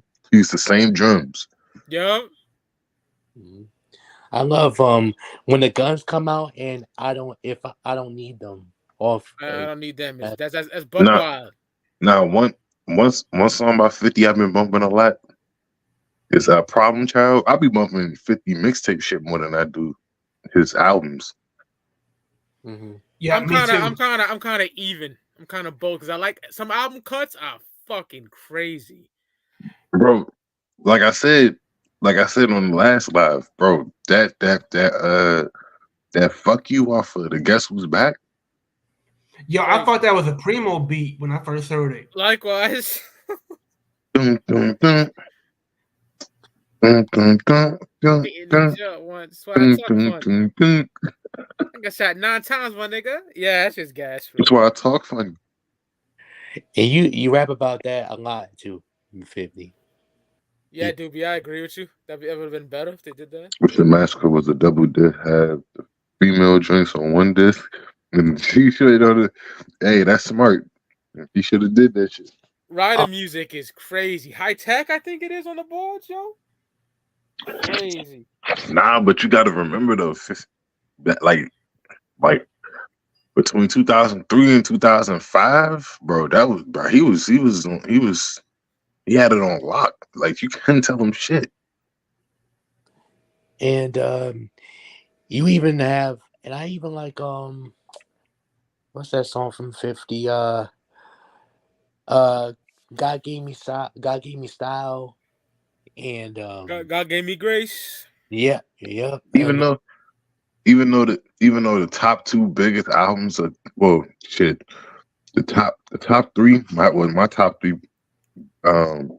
Top four to top five. Top five albums of 05. Ooh, that's hard. The Carter 2. Yeah, gotta put the Carter 2. TM 101. Late Registration. The Games documentary. I gotta give it to him. You better put that in there, nigga. I gotta give it to him. And Commas B. That's a great top 5. Me, documentary, Carter 2. Yeah, Carter 2. Oh my gosh, Carter 2, bro. Carter 2 is so like even like I said, that's another album I didn't have, but everybody and their fucking mom had that shit. Yep. So I got documentary, the Carter 2, B. Oh, it's so hard because Thug Motivation, man. Late Registration, and then I gotta put Thug Motivation, but an honorable mention is Little Brother, The Menstrual Show. That's a good album too. Yeah. How can it be? Fucking gas. Fonte, Big Pooh, Ninth Wonder. Yeah, they play that on the radio over here, bro. That's my shit. Don't understand. I wonder why. Ninth Wonder. Yes. I also love. Oh God. I also love something by 50.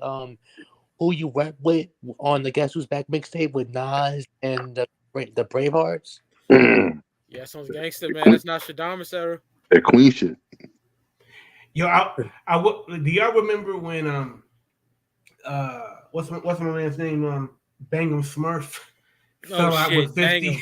I remember that shit. And 50 started going ham on Bangum. He's like, brush your teeth, nigga. Man, No.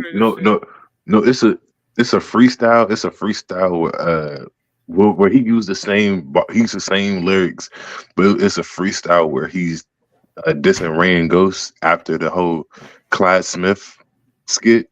Where he was like, "You can be a rider, a coward, and hide. If you walking me against me, you still gonna die. I got 2 Max and 2 9s. I'm ready for beef." He said, Rain Ghost. He said, Rain Ghost still popping that dumb shit, dude. Talking about how they be talking about that whole 5%, talking about the whole 5% nation. And he was making fun of them like he was, like that peace god. He was like all that dumb shit. I was like, this nigga 50 Cent is a savage, bro. Because Because 50 was responding to the Clyde skit. Yeah, your knuckles, nigga.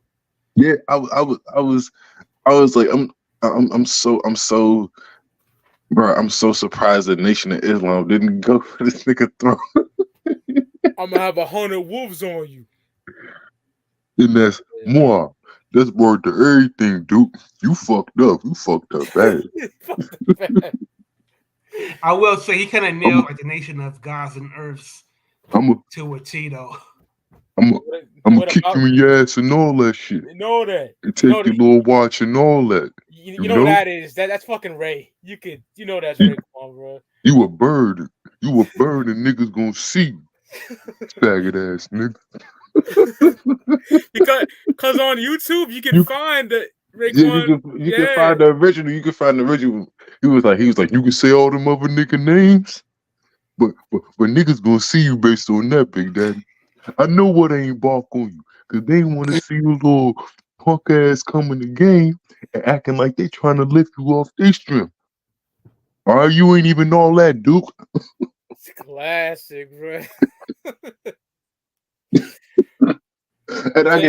And you can tell it's Ray because of the slang. Absolutely. I love when Clyde Smith comes back from Fishgale. In the intro, he's like, I want sneakers from that nigga. I want sneakers from that nigga.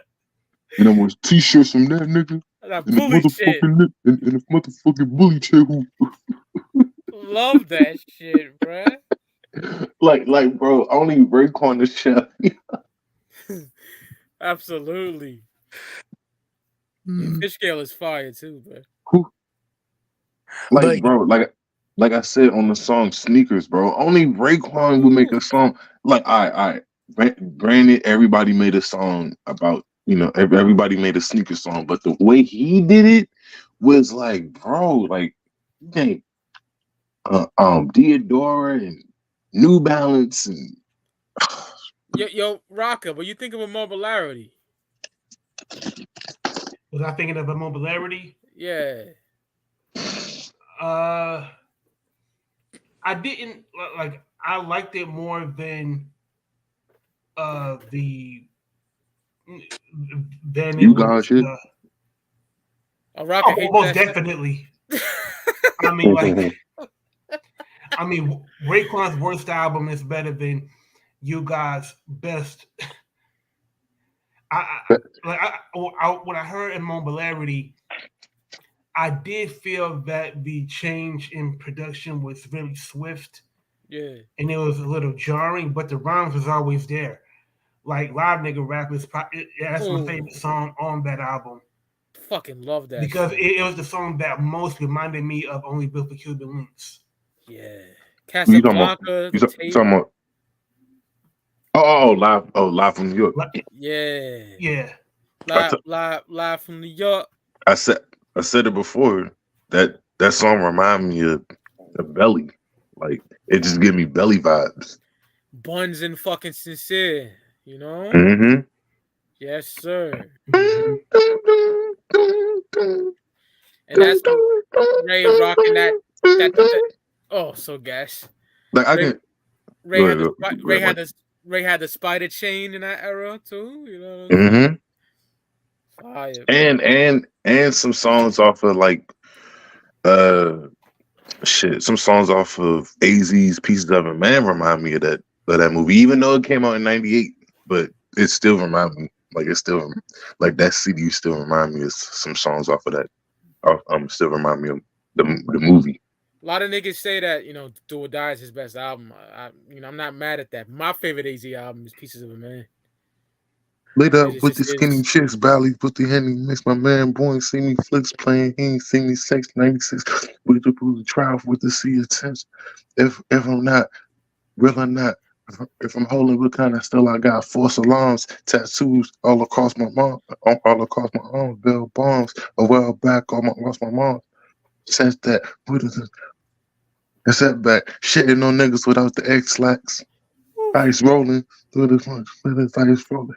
Headline niggas, bedtime niggas, crime niggas, we fall down figures. It's fall hard as it falls, they fall now. 4 styles, 4 fours to your door now. Yeah. I was just listening to the Do or Die album today.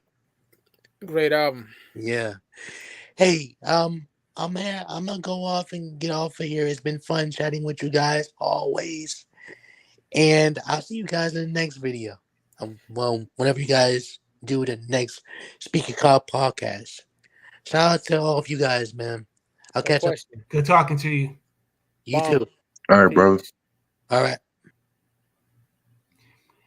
Yo, like, I believe like Do or Die was the appetizer, and Pieces of a Man, that was the main course. I agree.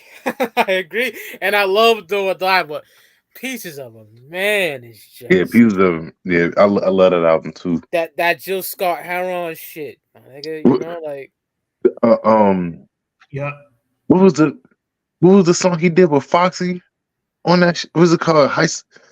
Trial of a Century. Yeah. Huh? Trial of a Century. Yeah, Trial of a Century. Bro, You're thinking of Live the Dark killed Man. that shit. Live the Dark Man. He had Heist of the Century. Bro, did you hear the way he was flipping those words on the first verse? I can't even recite that shit, but he was the way like the way he was flipping like all of those metaphors and those. Come on, bro. All that multi-syllabic. Come on, man. And then like everything that's being celebrated right now, you know, by rap purists, he was doing that in '98.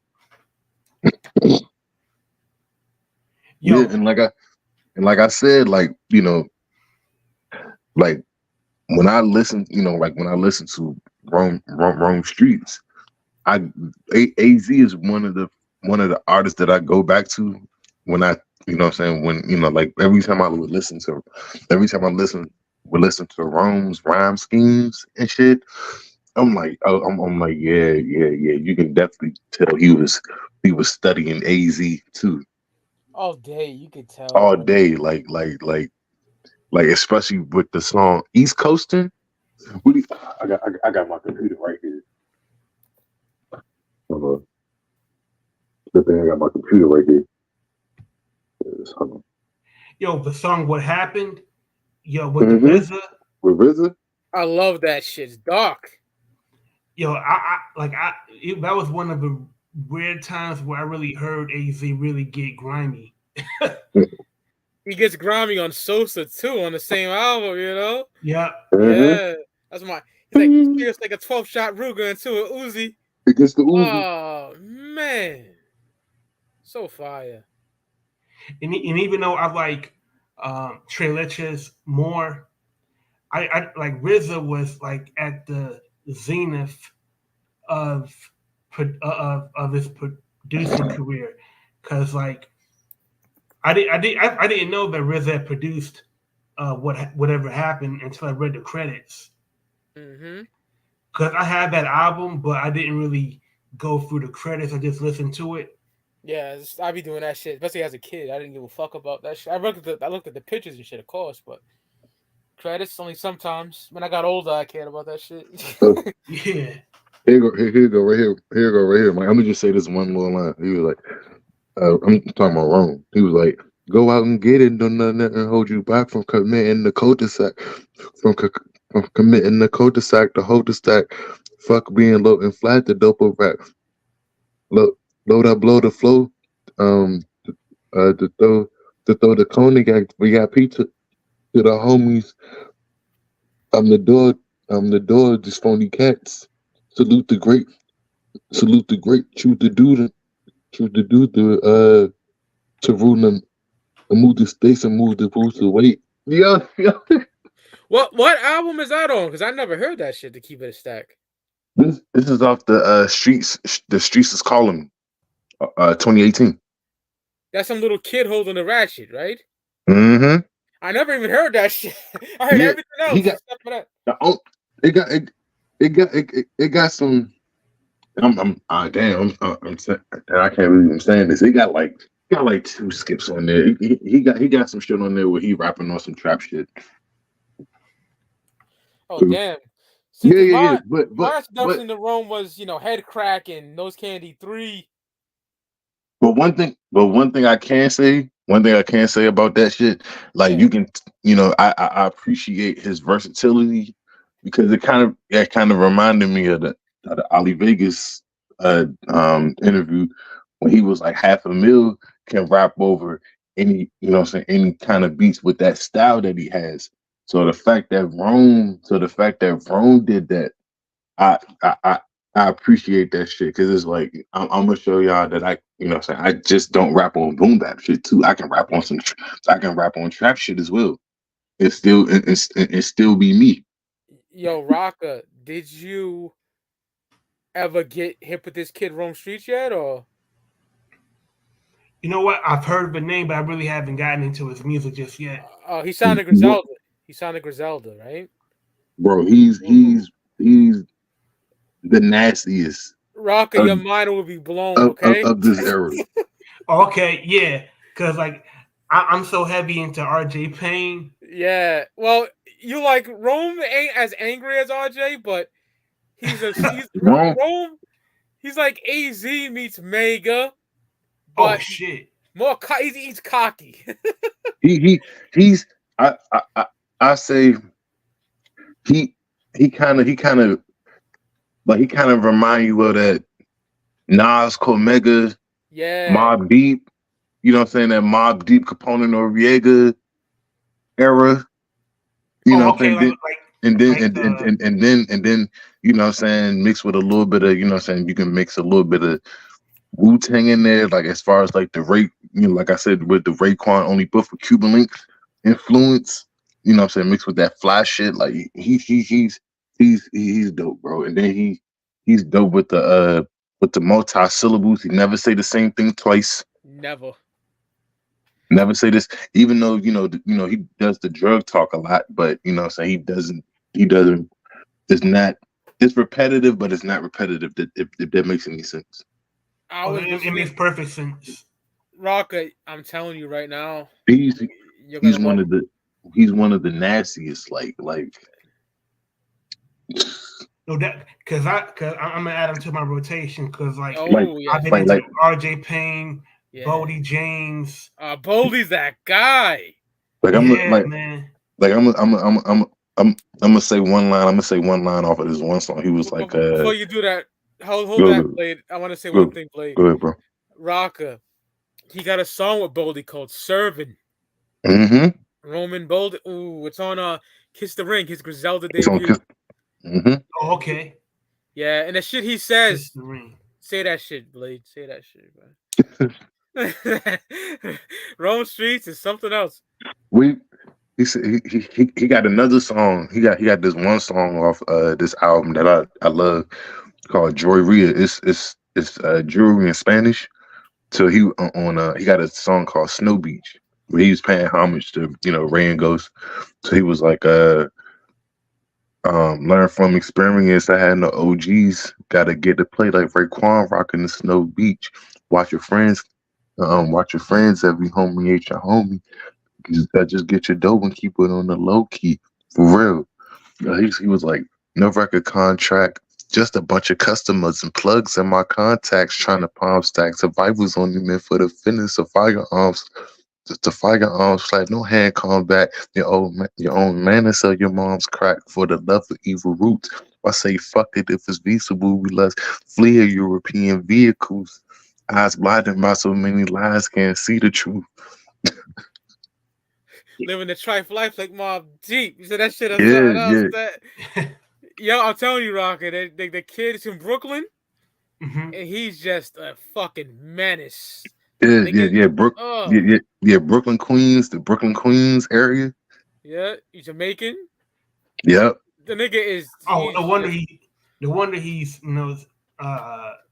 he bears so much resemblance to Mobb Deep in CNN because that's right up my alley, man. He said, "Coming live from New York City, telling Bruce Wayne you can eat a dick." like What do you say? you got an album with Muggs, him and Muggs, Roc-A. It's called Death and the Magician. It is a masterpiece. Oh, now, yeah, I'm about to go look up this music. Yeah, I've already subscribed to his music page. Yeah. What do you say on Sniff It Out of Cino? He was like, what do you say? He was like, fuck taking shorts, I need all mine in full.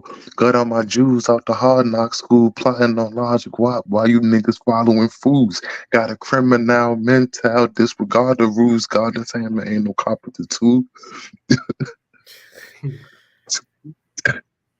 This hammer ain't no copper to two. Meaning, you already know.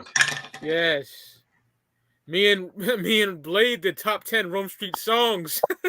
Yeah, bro. And he got a catalog. He got a catalog too. A deep one. Yo, I never asked you this, Blade. Did you fuck with that Contraband?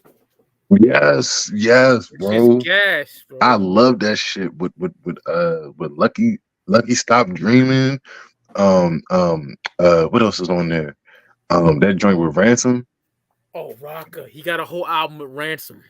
He got a whole album of Ransom too. And Coup de Grace.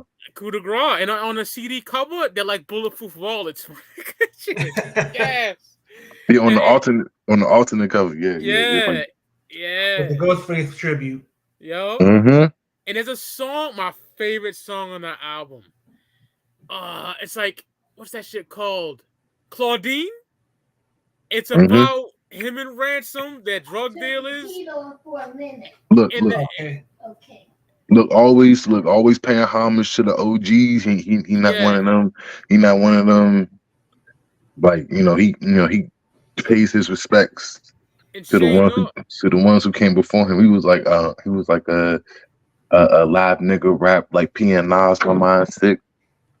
Yo, and Shay Noah is the crackhead in the song. And they killed the bitch, but they laced the rock with fentanyl. Check out. Yeah, it's crazy storytelling.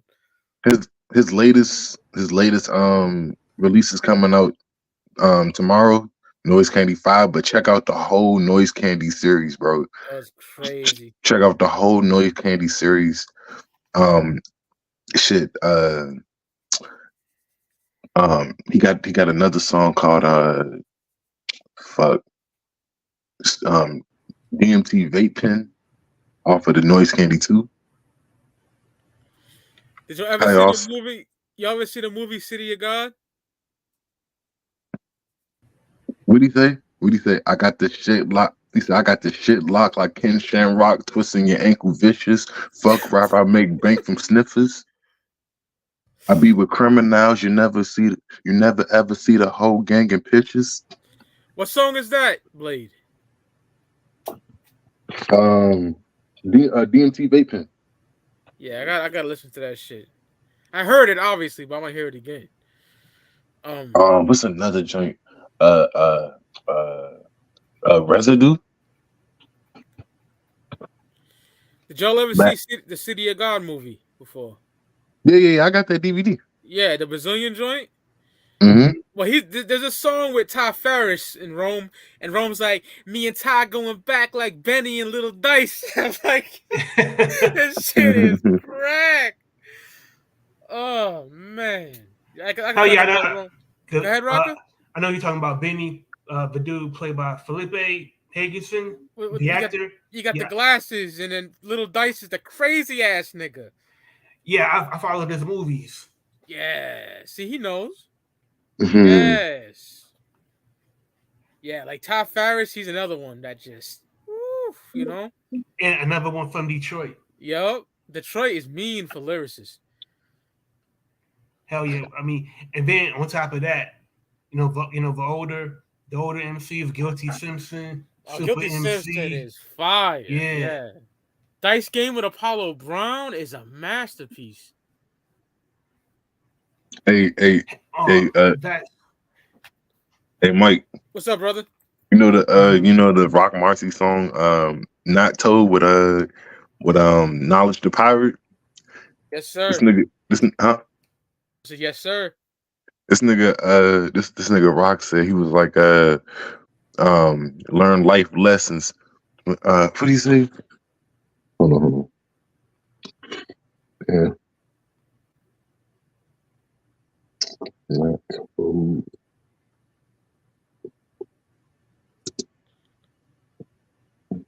I'm gonna end this shit here because it's like almost 4 hours, but I'm gonna stay backstage for like a few seconds, man, a few minutes. What do you say? I'll let you get that ball first. Go ahead, brother. What do you say? Learn life lessons. Late night fighting leopards. Polo down like Tyson Beckford. The flow is nice. The flow is light. The flow is white like Robert Redford. Little homie, this is just textbook. Flesh is cooked. Bust my guns like them kids in Red Hook. Have him jumping like Russell Westbrook. Yeah, Marcy is a fucking problem, bro. All right, y'all. I'm gonna see y'all niggas. Shout out to the chat. I'll see y'all niggas Saturday, but I'm gonna stay backstage, talk to Roc-A-Fella and talk to Blade. But yo, we out this bitch, y'all. Peace.